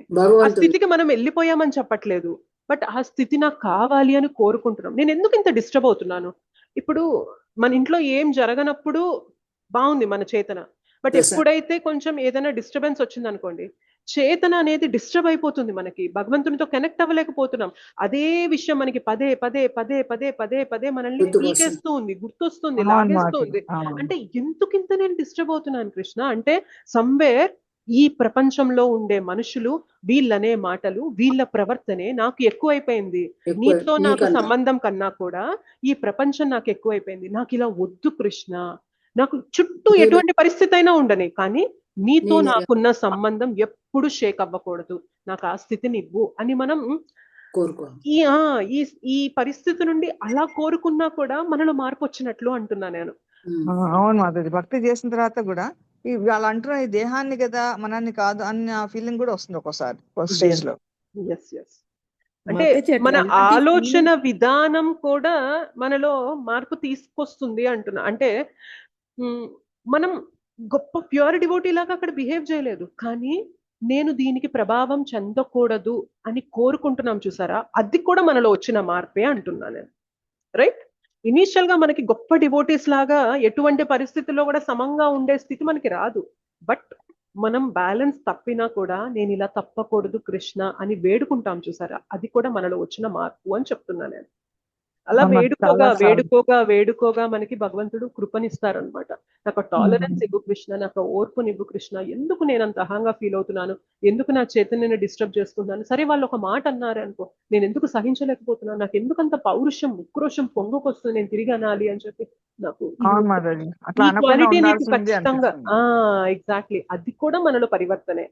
భక్తిలో లేదనుకోండి, నేను అన్నది కరెక్టే, ఈ మాటతో పాటు ఇంకో 4 మాటలు కలిపి అనాల్సింది, అంతకుముందు వాళ్ళు ఇలా చేశారు, ఇంతకుముందు ఇలా చేశారని గతాన్ని తవ్వి మనం ఏం చేస్తామంటే ఈ మాటకి అవి కూడా జోడించి చెప్పుంటే నా ఆర్గ్యుమెంట్ కి పెద్ద పవర్ వచ్చేది అని ఒకప్పుడు అలా ఆలోచించే వాళ్ళు. ఇప్పుడు మన ఆలోచన ఏమైంది చూసారా, నేను అసలు ఇట్లాంటి వాటికి ఎందుకు ప్రభావం చెందాలి కృష్ణ, నేను ఎందుకు వీటిపైన నా ఎనర్జీని టైంని వేస్ట్ చేసుకోవాలి, నాకు ఆ ఓర్పునివ్వు కృష్ణ, అది చాలా కష్టంగా ఉంది, నాకు చేత కావట్లేదు, నాకు అది ఇవ్వు అని అడుగుతున్నాం చూసారా, అది చాలా పెద్ద పరివర్తన అంటున్నా. అర్థమవుతుంది కదా నేనేం చెప్తున్నాను అనేది? ఇప్పుడు అనిపిస్తుంది ఎంత మౌనంగా ఉంటే మనకు ప్రభావితం కాకుండా ఉంటే మంచిది అనిపిస్తుంది. ఒక చిన్న టిప్ ఏంటి అంటే, ఒక చిన్న విషయం నేను విన్నది ఏంటి అంటే, గొప్ప డివోటీస్ ఎలా ఉంటారు అంటే వాళ్ళని ఏమన్నా ఫిజికల్ గా అబ్యూస్ చేస్తే కాదు, అంటే శారీరకంగా బాధ పెట్టి హింసిస్తే కాదు, బట్ మాటలతో ఏదన్నా హర్ట్ చేసేలాగా ఏమన్నా అన్నా కూడా నిజమైన భక్తి కలిగిన వ్యక్తి దాన్ని పట్టించుకోడు.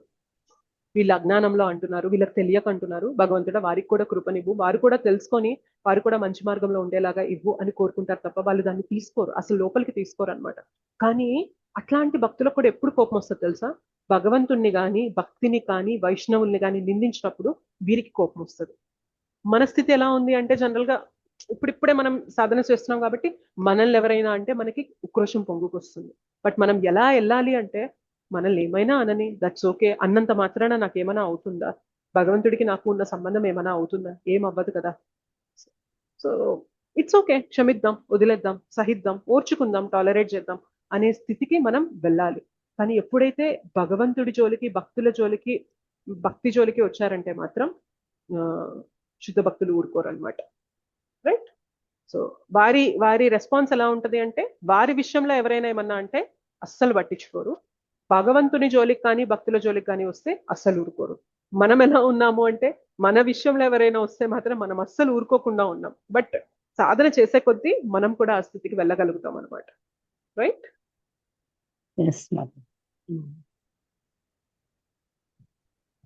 ఇవన్నీ మనం చర్చించుకోవడానికి చాలా ఈజీగా ఉంటాయి, కానీ ఆ పరిస్థితి వచ్చినప్పుడు ఆ సహనాన్ని చూపించడం అనేది మాత్రం నిజంగా చాలా కష్టమైన విషయం. ఆచరణలో పెట్టడం చాలా కష్టం. కూర్చొని మీరు అక్కడ కూర్చొని వింటున్నా, నేను ఇక్కడ కూర్చొని చెప్తున్నా, ఇవన్నీ ఇట్లా మాట్లాడుకోవడానికి బానే ఉంటాయి. బట్ స్టిల్ ఆ సిచ్యువేషన్ వచ్చి ఆ పరిస్థితిలో మనల్ని భగవంతుడు పెట్టినప్పుడు అంటే మేబీ నాకు భగవంతుడు పెట్టచ్చు, ఇంత మాట్లాడుతున్నావు కదా నీకు అదే పరిస్థితి పెడతాను, ఉంటావా నువ్వు సహనంగా అని చెప్పి టెస్ట్ చేసేయచ్చు, ఇమీడియట్ గా పెట్టేయచ్చు టెస్ట్ అనేది. బట్ స్టిల్ ఏంటి అంటే మనం మాట్లాడే విషయాలు అనేవి మన మనసులోకి వెళ్తాయి కాబట్టి ఇవాళ కాకపోయినా రేపు కాకపోయినా ఎప్పుడో అప్పుడు మనం కొంచెం ఆలోచించి బిహేవ్ చేస్తాము అండ్ భగవంతుని పైన ఆధారపడతాం కాబట్టి ఈ విషయాలు మనం చర్చించుకుంటూ ఉండాలి. ప్రయత్నం చేస్తూ ఉండాలి. కరెక్ట్. కంట్రోల్ ఉండదు మాతాజీ, కంట్రోల్ పోతుంది. ఓకే, సో గ్యాలక్సీ M04 ఎవరు?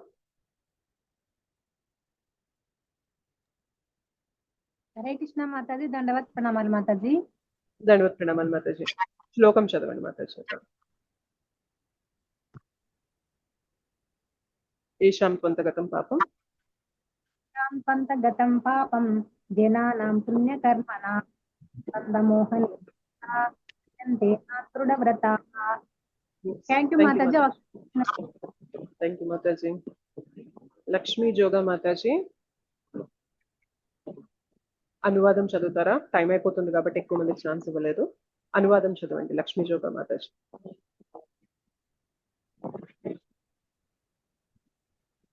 ఓకే,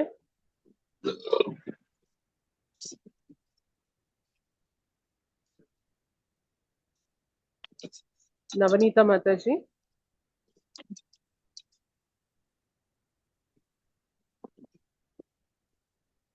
ఓకే, సౌమ్య మాతాజీ అనువాదం చదవండి. హరే కృష్ణ మాతాజీ. పూర్వ జన్మలలోనూ ప్రస్తుత జన్మలలోనూ పుణ్యరీతిలో వర్తించిన వారు, పాపములు పూర్తిగా నశించిన వారు అయిన జనులు భ్రాంతిమయ ద్వంద్వాల నుండి విముక్తులై స్థిర నిశ్చయంతో నా సేవలో నెలకొంటారు. హరే కృష్ణ మాతాజీ. హరే కృష్ణ. భాష్యం ఎవరు చదువుతారు? మాధవి మాతాజీ.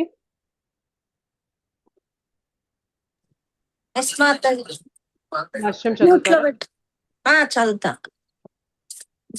హరే కృష్ణ మాతాజీ.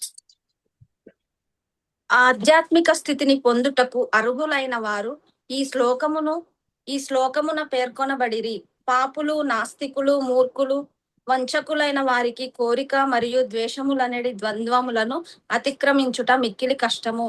కేవలము ధర్మ నియమానుసారముగా జీవితమును గడుపుచు పుణ్యకర్మలను నొర్చుట ద్వారా పాప ఫలములను నశింపజేసుకొనిన వారే భక్తియుక్త సేవను అంగీకరించి క్రమముగా దేవాది దేవుని శుద్ధ జ్ఞానమును పొందు స్థితికి ఎదగగలరు. పిమ్మట వారు క్రమముగా భగవానుని పారవశ్యముతో ధ్యానింపగలుగుదురు. ఆధ్యాత్మిక స్థితి నందు నెలకొనుటకు ఇదియే సరి అయిన పద్ధతి. శుద్ధ భక్తుల సాంగత్యమున కృష్ణ చైతన్యము ద్వారా ఇట్టి పురోభివృద్ధి సాధ్యపడగలదు. ఎందుకనగా మహాభక్తుల సాంగత్యమున మానవుడు భ్రాంతి నుండి విడివడగలడు. ఎవరైనా నిజముగా ముక్తిని వాంఛించినచో వారు భక్తులకు సేవించవలెనని శ్రీమద్ భాగవతము 5.5.2 నందు తెలుపబడినది. మహాత్ సేవాం ద్వారా మహుర్విముక్తే.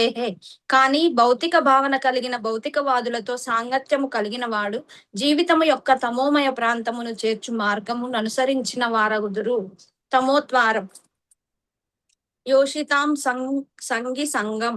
బద్ధ జీవులనందరినీ భ్రాంతి నుండి ఉద్ధరించుటకై భగవద్భక్తులందరూ జగమంతటను సంచరించుచుందురు. శ్రీకృష్ణ భగవానునికి దాసులమనడి తమ నిజస్థితిని విస్మరించుటయనున్నది ఆ భగవానుని శాసనమును ఉల్లంఘించుటయేనని నిరాకారవాదులు ఎరుగజాలరు.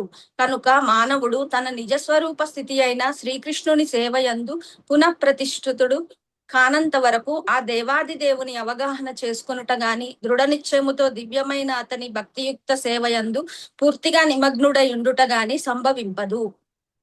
హరే కృష్ణ. Thank you. ఈ శ్లోకంలో ఎలా మనం ద్వంద్వాల నుండి బయటపడగలము మరియు దృఢమైన భక్తి చేయగలము. తే ద్వంద్వ మోహ నిర్ముక్త భజంతే మాం దృఢవ్రతాః. ఎవరు చేయగలరు? ద్వంద్వ మోహాల నుండి నిర్ముక్త బయటపడగలరు ఎవరు? మరియు భజంతే మాం దృఢవ్రతాః. నా యొక్క భక్తి అనేది దృఢవ్రత, దృఢమైన నిశ్చయంతో ఎవరు చేయగలరు అనేది చెప్తున్నారు. ఏషాం త్వంతగతం పాపం. ఎవరైతే గత జన్మలలో అండ్ ప్రస్తుత జన్మలలో పాప కర్మలు అనేవి ఆపేసి పుణ్యకర్మలు అనేవి ఆచరిస్తూ ఉంటారో, సుకృతి అనేది చేసుకుంటూ ఉంటారో, మెల్లిమెల్లిగా వారు ద్వంద్వాల నుండి విముక్తులవుతూ ఉంటారు. పూర్వజన్మనందు ప్రస్తుత జన్మమునందు పుణ్యకర్మలను అనుసరించుచు పాపములను పూర్తిగా నశింపజేసుకున్న మానవులు ద్వంద్వ మోహముల నుండి విడిపడిన వారే నా భక్తియుక్త సేవయందు దృఢ నిశ్చయముతో నెలకొన్నారు. ఈ భక్తి మన జీవితంలో భక్తుల సాంగత్యం వల్లనో ఎలాగోలాగా మన జీవితంలో భక్తి వచ్చింది.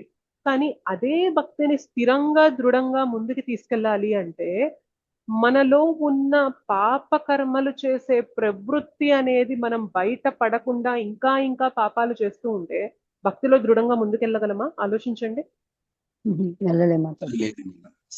సంహౌ భగవంతుని కృప వల్ల, భక్తుల కృప వల్ల భక్తి గురించి తెలిసిన తర్వాత కూడా మనం పాపకర్మలు అనేవి చేస్తూనే ఉన్నాము అంటే ఆ భక్తిలో దృఢంగా ముందుకెళ్ళలేము మనం.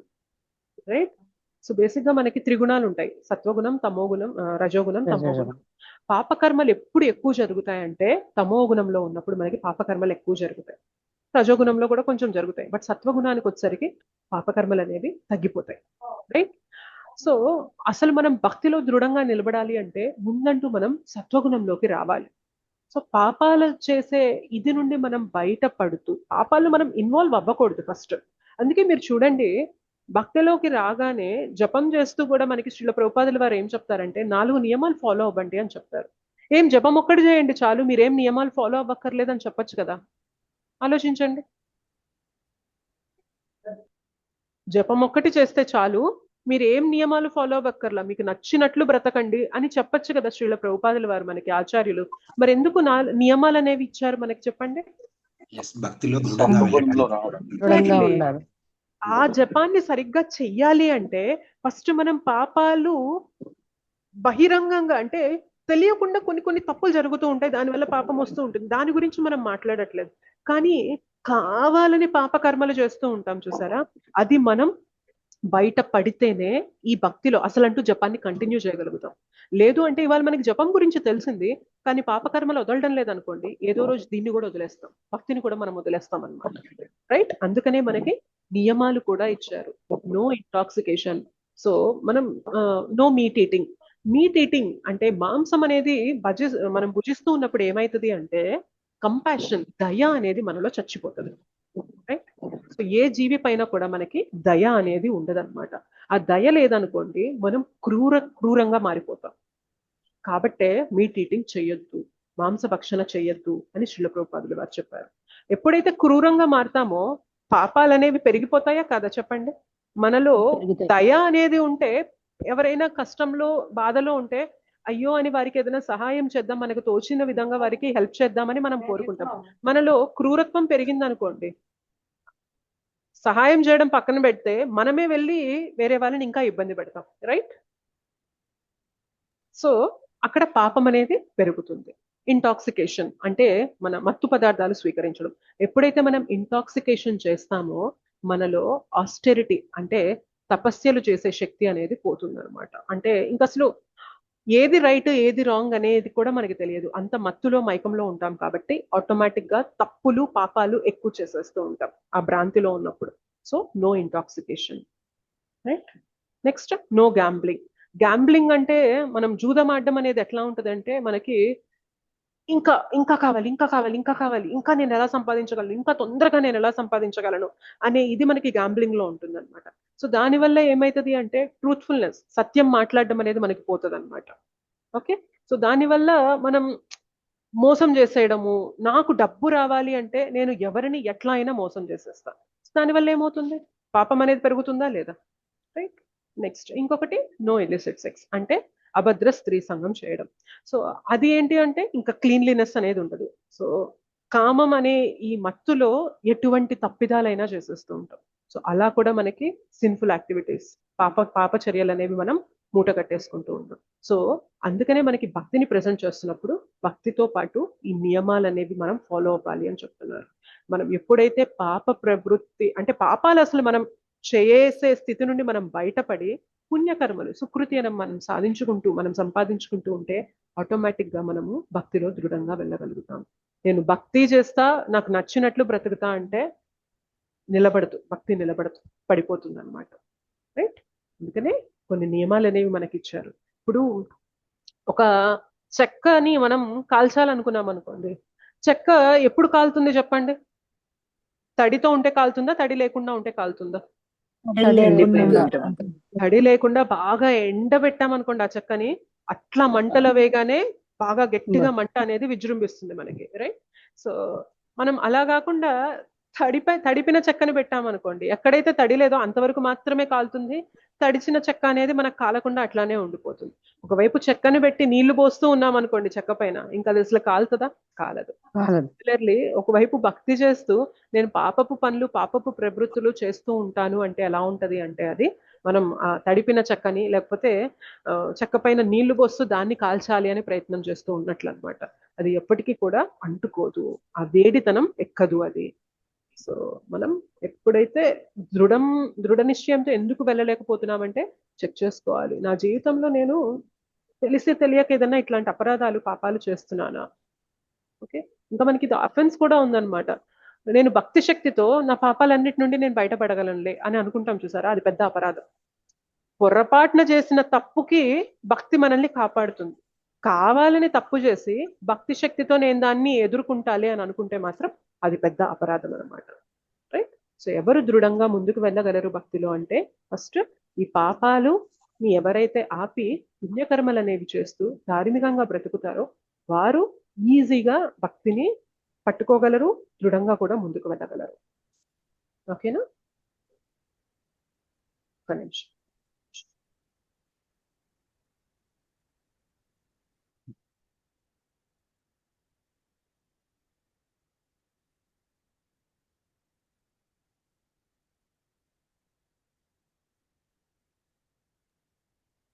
మాతాజీ ఇప్పుడు మనకి నమ్మకంగా ఉంటారు మాతాజీ, అంటే ఇప్పుడు నైబర్సే వాళ్ళు మంచిగా ఉంటారు. తర్వాత వాళ్ళతో మనకి ఏదైనా జరిగింది అనుకోండి నమ్మక ద్రోహము, అప్పుడు కోపంతో ఏదైనా అనేసాం అనుకోండి, అది ఎలాగ మనకి ఇదవుతుంది మాతాజీ? అప్పుడు ఏమైనా ఇప్పుడు భక్తిలో ఉన్నా కూడా అది మనం ఆలోచించము, ఆ టైంలో ఆలోచించకుండా కోపంకి ఏవేవి అనేస్తాం. అంటే మీరు అన్నారు అప్పటికి నేను వచ్చేసాను ఇచ్చేసాను అలా కూడా మనం అనుకోకూడదు అని అన్నారు, కానీ మనకి అవన్నీ గుర్తుకు రావు. ఆ కోపంలోనే ఏవేవి అనేస్తాము ఆ టైంలో. అది ఎలా మనకి ఇదవుతుంది? అది వాళ్ళకి మనకు రుణం ఉండడం వల్ల అలా మనకి వాళ్ళకి ఏమైనా ఇవ్వవలసి వస్తుందా ఆ టైంలో? అంటే మీరు ఏదైనా ఫినాన్షియల్ గా కోల్పోయానని అట్లా అంటున్నారా? లేదు మాతాజీ, నైబర్స్ తోనే కొంత నాకు రియల్ గా అయ్యింది అనమాట. కొంచెం చాలా కోల్పోయాను, క్లాస్ లోని చాలా మిస్ అయ్యాను అనమాట. నేను చాలా బాధపడ్డాను ఆ తర్వాత. అంటే దగ్గరే అంటే ఇచ్చిపుచ్చుకోవడాలు అలా అలా కొంచెం బాగా జరిగింది. ఆ తర్వాత ఆవిడ ఒకసారి రెండు సార్లు దొంగిలించేశారు కొన్ని. మూడోసారి కూడా ఇంక ఇచ్చేసేసారు మాట అలాగా తెలియకుండాని. 2 సార్లు ఊరుకున్నాను. మూడోసారి కూడా తీసేసరికి ఏమని అంటే ఇత్తడి పళ్ళు మాట కొంచెం అది కూడా తులసమ్మ దగ్గర పెడితే తీసేశారు. మళ్ళీ నేను అప్పటికి ఇదవ్వలేకపోయానమాట. తిట్టేసాను మాతాజీ అప్పుడు. ఇప్పటికి కూడా మీరు అన్నట్టు నేను ఎందుకు చేశానా, ఎందుకు తిట్టేసానా చాలా సఫర్ అవుతున్నాను ఇప్పటికీ. కాదు మాతాజీ, అంటే అంటారు. తిట్టారు ఓకే. అంటే మనం క్లాస్ లో చర్చించుకున్న అంశానికి దీనికి అంత మ్యాచ్ అవ్వదు. నేను అన్నది ఏంటి అంటే, మనల్ని ఎవరైనా ఏమన్నా అంటే మనం తిరిగి స్పందిస్తాం చూసారా, దాని గురించి నేను ఇందాక మాట్లాడాను. ఇప్పుడు మీ విషయంలో అలా కాదు కదా. మనం భక్తి చేస్తున్నామంటే ఏదైనా మనం భరిస్తామని కాదు కదా అర్థము. వాళ్ళు ఏం చేసినా మనం కమ్ముకుంటాము అంటే అది కాదు. భక్తి మనల్ని అలా చేయాలని కాదు. బట్ మీరు అర్థం చేసుకోండి వాళ్ళ నేచర్. మనం చెప్తే వినే రకమా వాళ్ళు? ఒక వ్యక్తి అక్కడ ఏదైనా పెడితే తీస్తున్నారు అంటే మనది కాని వస్తువు వాళ్ళు తీశారు అంటేనే వాళ్ళ నేచర్ ఏంటి అనేది అర్థమైంది. నెక్స్ట్ టైం నుండి మీరేం చేయాలి, మీ వస్తువుని మీరు జాగ్రత్త పరచుకోవాలి. మీరు చుట్టూ ఉన్న వ్యక్తులు అట్లా ఉన్నప్పుడు ఆ వ్యక్తికి తెలియక, ఇప్పుడు చిన్న పిల్లోడు పొరపాటున దొంగతనం చేశాడు అనుకోండి, మనం ఏం చెప్తాం? తప్పు నానా, మన వస్తువులు కాకుండా వేరే వాళ్ళది మనం అలా తీయకూడదు, అది చాలా తప్పు, ఇంకొకసారి అలా చేయొద్దు అని మనం వారిని ఖండించవచ్చు, కొంచెం వారించవచ్చు. వాళ్ళలో మార్పు అనేది మనం ఎక్స్పెక్ట్ చేయొచ్చు. కానీ ఒక వయసు వచ్చాక కూడా మనం అదే పని వాళ్ళలో చూస్తున్నామంటే somewhere that is their nature. వాళ్ళ గుణం అలా. వాళ్ళకి చెప్తే వింటారని మీరు అనుకుంటున్నారా? ఆబ్వియస్లీ వినరు. సో మనం ఏం చేయాలి? మన వస్తువుల్ని మనం కాపాడుకోవాలి, రైట్? అంటే వాళ్ళతో మాట్లాడి ఏదైనా చేయడం వల్ల వివాదం పెద్దదవుతుంది, గోల పెద్దదవుతుంది. నేనేం చేశాను అని వాళ్ళు అలా ఇలా ఏవో అటు ఇటు పెరుగుతాయి తప్ప మనకి సొల్యూషన్ ఏమి ఉండదు కదా మాతాజీ. అంటే నువ్వే తీసావు అని ప్రూవ్ చేయడం కాదు మనకు అక్కడ కావాల్సింది. మన చేతన, మన వస్తువులు, మన ఫ్యామిలీ, మన టైం, మన ఎనర్జీ మనం కాపాడుకోవాలి. అది కదా మనకు కావాల్సింది. అది కొంచెం నాకు అజాగ్రత్త అయిపోవడం వల్ల మీరు అన్నట్టు కొంచెం అలా అయిపోయింది మాతాజీ. ఒకసారి 2 సార్లు అయినప్పుడు కొంచెం జాగ్రత్త పడండి. ఎస్, భక్తిలో ఉన్నంత మాత్రాన ప్రతిదీ వదిలేయడం అని కాదు. వదిలేయడం అంటే అర్థం ఏంటంటే ఇట్స్ ఓకే, ఆ 2 వస్తువులు పోయి ఇప్పుడు నేను దాని గురించి ఎక్కువ ఆలోచిస్తూ ఉంటే నాకు కోపం వస్తూ ఉంటుంది. సో నెక్స్ట్ టైం నేను పెట్టిన వస్తువు నేను వెంటనే తీసేసుకోవడం కానీ, దీపం పెట్టాను, దీపం కొంచెం సేపు అయి కొండెక్కిన తర్వాత నేను తీయడం కానీ, అట్లా మీరు మీ జాగ్రత్త మీరు పడడం అనేది ఒక ఇది. మీరంతా కాస్ట్లీది కాకుండా నార్మల్ ప్రమిదలో అయినా దీపం పెట్టారు అనుకోండి, అప్పుడు ఇంకే గోలా ఉండదు కదా. మీరు దాని గురించి ఆలోచించక్కర్లేదు, మదన పడక్కర్లేదు. అట్లా మీరు జాగ్రత్త పడ్డారు అనుకోండి, ఇంకా నో ప్రాబ్లం కదా. సో మనం ఆల్టర్నేటివ్స్ వెతకాలి, అంతే మాతాజీ. ఓకే మాతాజీ, అంతే. సేమ్ నా జాగ్రత్త 2 సార్లు అయినా 3ఓసారి జాగ్రత్త పడకపోవడము అంతలా అయిపోయింది. Yes Mataji. Okay Mataji, Hare Krishna. Hare Krishna. Thank you so much Mataji. మనం నెక్స్ట్ క్లాస్ లో 8వ అధ్యాయం అనేది మొదలు పెడతాము. లేదు ఏదన్నా టాపిక్స్ గురించి తెలుసుకోవాలి, మాతాజీ దీంట్లో 2 శ్లోకాలు ఉన్నాయి కానీ మనకి 108 దాంట్లో లేవు కాబట్టి నేను అవి చెప్పడం లేదు మాతాజీ. 108లో 27, 28 దాకే ఉన్నాయి. మనకి నెక్స్ట్ 108లో 8వ అధ్యాయంలో ఉన్నాయి. Okay, fine. చక్కగా జపం చేయండి డైలీ. జపాన్ని మాత్రం వదలకండి. ఇన్ని వినేది, ఇన్ని చేసేది ఇంత కూడా మనం జపం అనేది మెరుగుపరుచుకోవడానికే. ద్వంద్వాల ప్రభావం మన పైన లేకుండా చూసుకోవాలి అని మనం ప్రయత్నం చేస్తున్నాం. ఎందుకు అంటే జపం సరిగ్గా అవ్వాలి. ద్వంద్వాల ప్రభావంలో చిక్కుకుపోతే జపం చేస్తున్నంత సేపు కూడా ద్వంద్వమే గుర్తొస్తుంది. నాకు ఇలా అయింది, నన్ను అలా అన్నారు, నేను ఇలా చేశాను, నాకు ఈ నష్టం వచ్చింది, నాకు అదైంది, అదైంది, అదే వెళ్తా ఉంటది. మన రామాయణమే వెళ్తా ఉంటుంది కదా, రైట్? సో దాని ప్రభావం నుండి బయటపడాలి అనేది ఎందుకు అడుగుతున్నామంటే జపం మంచిగా చేయాలని. సో దానికోసమే ఇవన్నీ చేస్తున్నాం కాబట్టి జపాన్ని మాత్రం వదలకండి. భగవంతుడు ఇచ్చిన గొప్ప గిఫ్ట్ మనకి హోలీ నేమ్. గుర్తుపెట్టుకుంటది ఒక్కటి, నాకు ప్రపంచంలో ఇంకా ది బెస్ట్ గిఫ్ట్, ఇంతకు మించింది ఇంకేది లేదు అనేది ఏదన్నా ఉంది అంటే అది హరినామం. అదందరికి ఇచ్చేసారు భగవంతుడు, అది హరినామం. గుర్తుపెట్టుకోండి, అంతకు మించింది ఇంకేం లేదు డియర్ డివోటీస్. ఇంకేది అంటే ఏది లేదు. భగవంతుడు ఇంకా అమూల్యమైనది మనకి ఇవ్వాలి అంటే అలా మనకిచ్చింది హరే కృష్ణ మహామంత్రం. దాన్ని అంతే అమూల్యంగా మన జీవితంలో ఉంచుకుందాం, మనం చక్కగా జపిద్దాం. జపం చేస్తున్నప్పుడు కూడా మీరు అనుకోండి, చైతన్య మహాప్రభు, నిత్యానంద ప్రభు, మీరు మా కోసం ఇచ్చిన గిఫ్ట్ కదా ఇది, ఎంత అమూల్యమైనది ఇది, నేను చక్కగా జపించాలి, శ్రద్ధగా జపించాలి. మీరు నా కోసం ఇచ్చారు, నా పైన ప్రేమతో ఇచ్చారు, మా అందరి పైన ప్రేమతో ఇచ్చారు. మీరు ఇచ్చిందంటే ఎంత గొప్పదై ఉంటే ఇది నాకు ఇచ్చుంటారు. నా దురదృష్టం ఏంటంటే ఇందులో ఉన్న గొప్పతనం నేను తెలుసుకోలేకపోతున్నాను. నేను ఈ నామాన్ని మాత్రం వదలకూడదు, నాకు ఈ రుచిని ఇవ్వండి, ఈ నామాన్ని నేను వదలకుండా దీన్ని పట్టుకునే శక్తిని నాకు ఇవ్వండి అని కోరుకుంటూ చేయండి జపము. బాగా అవుతుంది జపం. Right? I'm doing chanting in this way only, ma'am. After explanation only I came to know. So we pray like this. Ma'am, green tea can be consumed, ma'am? Green tea can be taken? Caffeine అలా ఉంటే మాత్రం తీసుకోరు Mataji. Pure herbals ఉంటే మాత్రం no problem. ఒక్కొక్కసారి green టీలో కూడా mix ఉంటది, అది మనకి ఇంటాక్సికేటింగ్ గా ఉంటది మాతాజీ. ఆ టైంకి అది తాగకపోతే మనకు తాగాలి అనే తపన అనేది ఉంటది. So make sure that it is non intoxicating herbal. Very rarely I'll consume. So okay. I have stopped coffee and tea, so I thought can I shift to green tea? So that's why. Try చేయండి Mataji, but అది ఒక్కటి check చేసుకోండి. ఎలాగో మీరు stop చేశారు కాబట్టి మళ్ళీ దీంట్లో కూడా కెఫీన్ అనే కంటెంట్ ఉండకుండా అది మీకు మళ్ళీ ఇంటాక్సికేటింగ్ అవుతుంది కాబట్టి అది లేకుండా చూసుకోండి. సో అది లేని టీ అయితే మాత్రం no problem Mataji, that is just herbal tea కాబట్టి no problem. Okay, thank you. Yes, thank you Mataji. Thank you so much Mataji and Prabhuji. పంచాకల్పతరుభ్యశ్చ కృపా సింధుభ్యవ చ పతితానాం పావనేభ్యో వైష్ణవేభ్యో నమో నమః. అనంత కోటి వైష్ణవ బృంద की जय, श्रील प्रभुपाद की जय, श्रील गुरुदेव की जय, నితాయ్ గౌర్ ప్రేమానందే హరి హరి బోల్. ఒక్కొక్కసారి క్లాస్ కి ప్రిపేర్ అవుతున్నప్పుడు అనిపిస్తుంది ఇవాళ ఎక్కువ పాయింట్స్ రాలేదే, క్లాస్ ఎలా చెప్పాలి అని చెప్పి అనుకుంటూ ఉంటాను అనమాట. ఒక్కసారి ప్రేయర్స్ చేసి కూర్చున్న తర్వాత గురుదేవ్ శ్రీల ప్రభుపాదుల వారు కృష్ణ క్లాస్ ని ఎలా నడిపిస్తారు అనేది వాళ్ళ ఇష్టం అవుతుంది. సో ఇవాళ కూడా అనుకున్నాను ఎక్కువ పాయింట్స్ రాలేదే, నాకు ద్వంద్వం గురించి ఉంది, భక్తిలో దృఢత్వం గురించి ఉంది, బట్ క్లాస్ అనేది వస్తుందా లేదా చెప్పగలమా లేదా అని అనుకున్నాను. కానీ రియల్ లైఫ్ కి చాలా కనెక్టింగ్ ఉంది Mataji. Though it is small, like we could connect many things అన్నమాట. మేబీ అన్ని షేర్ చేసుకోలేమేమో కానీ చాలా రియలైజేషన్స్ ఉండే అన్నమాట ఇవాళ క్లాస్ లో. But it's very difficult, ma'am, to come out of this. It's really very, very difficult, ma'am. It needs pure sadhana Mataji. అంటే చెప్పిన నాకు కూడా శక్తి లేదు, బట్ చెప్పే సేవ ఉంది కాబట్టి చెప్తున్నాను అంతేగాని, బట్ ఇట్ నీడ్స్ ప్యూర్ సాధన. మనం ఎంత సిన్సియర్ గా హరినామాన్ని పట్టుకుంటే హరినామం ఆ శక్తి మనకి ఇస్తుంది మాతాజీ.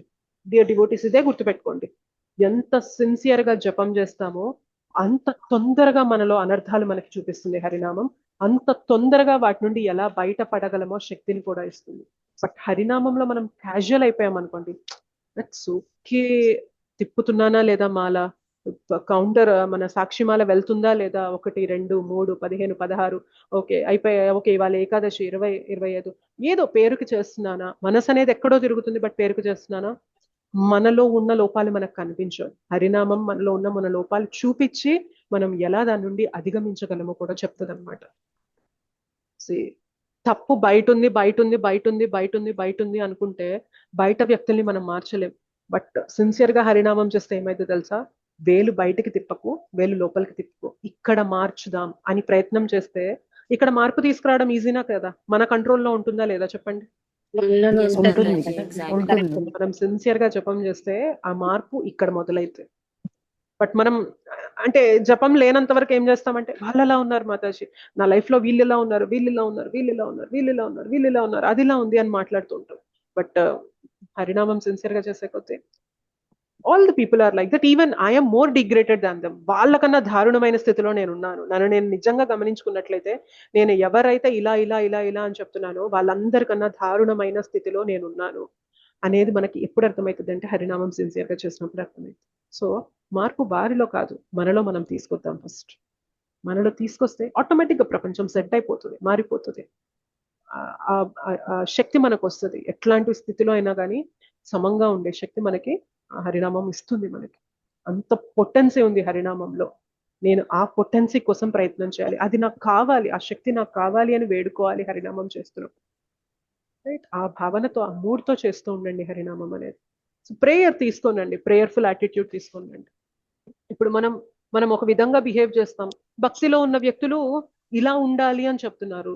సో డిఫరెన్స్ అర్థమైపోతుంది. మనం ఎక్కడో అట్టడుగులో ఉన్నాము, నిజంగా భక్తులు ఎలా ఉండాలి అంటే ఇలా ఉండాలి అని చెప్తున్నారు. హరినామం చేస్తున్నప్పుడు ఏం చేయాలంటే, కృష్ణ నా స్థితి ఇది, భక్తులేమో ఇలా బిహేవ్ చేయాలి అని చెప్తున్నారే, నాకు ఎంత గ్యాప్ ఉంది అసలు, అంటే నాకు భక్తుడు ఆర్ భక్తురాలు అనిపించుకునే స్థితి కూడా నాకు లేదు కృష్ణ, ఇంత గ్యాప్ ఉంది, నాకు ఇంత డిఫరెన్స్ ఉంది నా బిహేవియర్ లో, దీన్ని నువ్వు బ్రిడ్జ్ చెయ్యి, ఈ గ్యాప్ ని నువ్వు పూర్తి చేయి కృష్ణ, నన్ను ఇక్కడికి ఈ స్థలంలోకి నన్ను తీసుకువెళ్ళు అని మనం వేడుకోవాలి.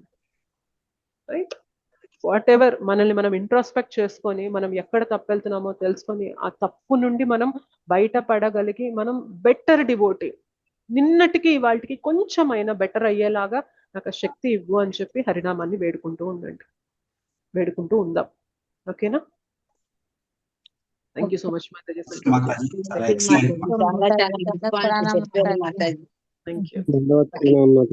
డిస్టర్బెన్స్ అయితే మాత్రం హరినామం చేయడం చాలా కష్టం మాతాజీ, చాలా మనస్సు డిస్టర్బ్ అయిందంటే, డిస్టర్బెన్స్ లేని మనస్సుతోనే హరినామం చేస్తుంటే బోల్డ్ అంత డిస్టర్బెన్సెస్ చూస్తున్నాం మనం. అలాంటిది డిస్టర్బ్ అయిన మనస్సుతో హరినామం చేస్తుంటే ఇంకా కష్టంగా ఉంటది. కానీ అదే మందు మనకి, అదే మందు. ఎందుకంటే మనం ఒకప్పుడు హరినామం సరిగ్గా తీసుకోలేదు కాబట్టి వాళ్ళ మనస్సు డిస్టర్బ్ అయింది. ఇవాళ మనస్సు డిస్టర్బ్ అయిందని మన హరినామం తీసుకోలేదు అనుకోండి, రేపు పొద్దున కూడా ఇంకా డిస్టర్బ్ అవుతుంది. సో ఇవాళ నా మనస్సు డిస్టర్బ్ అయినా కానీ కృష్ణ నా పీకేస్తుంది నా మనస్సు, దయచేసి మీరే శక్తి.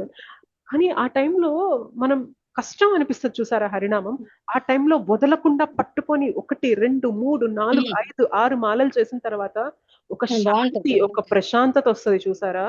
అప్పటిదాకా ఆ పరిస్థితి మనల్ని పైకి కిందకి పైకి కిందకి ఎట్లా అంటే జంపింగ్ జాక్స్ లాగా పైకి కిందకి ప్రశాంతత వచ్చేస్తుంది.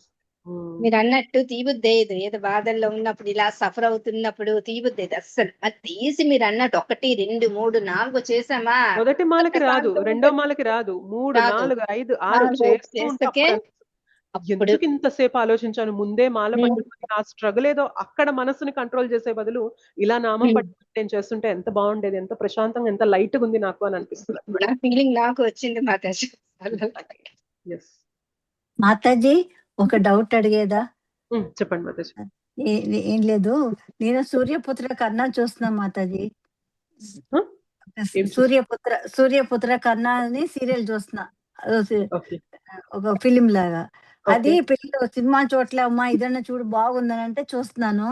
చూస్తుంటే నేను జపం చేసుకుంటున్నానా, దాంట్లో కృష్ణుడు నాకు జపంలో అదే గుర్తొస్తుంది మాతాజీ. అది చూడటం బెటరా లేదా? వాళ్ళు యుద్ధం చేసుకుంటే వాళ్ళు చూసి ఏడుపు వస్తుంది. అదే భగవద్గీత చెప్తా ఉంటారు దాంట్లో, అది చూడనా మా అన్న అని కంటిన్యూ చేయనా మా అన్న అని ఒక సందిగ్ధం. యూజువల్ గా డివోటీస్ కి సాధన ABCD అనే ఉంటది మాతాజీ. ఐదర్ జపం ఆర్ బుక్స్ ఆర్ కృష్ణ కథ, భక్తుల నోటి ద్వారా వచ్చిన కృష్ణ కథ ఆర్ విగ్రహ సేవ చేయడం, ఇవే మనకి చెప్తారు మాతాజీ. అంటే సీరియల్స్ చూసి మనం ఎంతవరకు ఇన్స్పిరేషన్ తీసుకుంటాం అనేది అంటే భగవద్గీత కదా అని చూడమని గొడవ చేస్తే పిల్లలు చూస్తున్నాను, కానీ యుద్ధం అయిన దాంట్లో తట్టుకోలేకపోతున్నాం మాతాజీ. అవి దాంట్లో యుద్ధాలు చూస్తే నాకు ఏడుపు వస్తుంది, ఇవన్నీ అవసరమా అనిపిస్తుంది ఒక్కోసారి. వదిలేయండి కదా, అప్పుడు వదిలేయండి ప్రశాంతంగా. ఆల్రెడీ లోపల చాలా యాంగ్జైటీ ఉంది, మళ్ళీ మీరు చూసేది ఇంకా యాంగ్జైటీని బిల్డ్ చేస్తూ ఉంటే అది ఇంకా మనకి కష్టంగా ఉంటది కదా. ఎప్పుడైనా కానీ మాతాజీ మనం ఏ పని చేస్తే మన హృదయం తేలిక పడుతుందో ఆ పని ఎంచుకోండి. ఇప్పుడు మంచి కీర్తన వింటున్నారు, మీ హృదయం ఆటోమేటిక్ గా లైట్ అయిపోతుంది. సో అది మీకు చాలా మంచిది కలిగిస్తుంది. మీరు మంచి భక్తుడితో కానీ భక్తురాలతో కానీ మీరు మనసు విప్పి మీకు జరిగిన విషయాలు చెప్పి, నేను ఇలా ఉన్నాను, నా స్థితి ఇలా ఉంది, నేను ఎలా బెటర్ అవ్వాలి అని వాళ్ళ దగ్గర మీ బాధని విన్నవించుకొని మీ విషయాలు చెప్పుకున్నప్పుడు మీ మనసు లైట్ అయితే that is a spiritual activity, devotional activity. లేదు, మంచి కథ వింటూ మీరు ఆ కథలో తన్మయత్వాన్ని పొంది మీ హృదయం తేలిక పడుతుంది, చాలా లైట్ అయిపోతారు, అది చాలా ప్రశాంతమైన పని. అట్లా మీకు ఉంటే కనుక కంటిన్యూ చేయండి. కృష్ణ చైతన్యానికి ఏదైతే ఫేవరబుల్ గా ఉందో దాన్ని కంటిన్యూ చేయండి. బట్ ఏదైతే మనలో ఇంకా యాంగ్జైటీ పెంచుతుందో బెటర్ వాటికి దూరంగా ఉండడమే మంచిది మాతాజీ. ఓకే మాతాజీ. అదే thank you. Thank you Mataji. Thank you so much, Mataji and Prabhuji. Swancha kalpatarubhyascha kripa sindhubhyavacha patitanam pavanebhyo vaishnavebhyo namo namaha. Ananta koti vaishnav vrinda ki jai. Srila Prabhupada ki jai. Srila Gurudev ki jai. Nitai Gaur Premanande. Hari Hari Bol. Thank you so much, Mataji. ధన్యవాదాలు Mataji. Hare Krishna Mataji. Hare Krishna. Thank you, Mataji. Hare Krishna. Thank you. Hare Krishna. Hare Krishna. Hare Krishna. Thank you.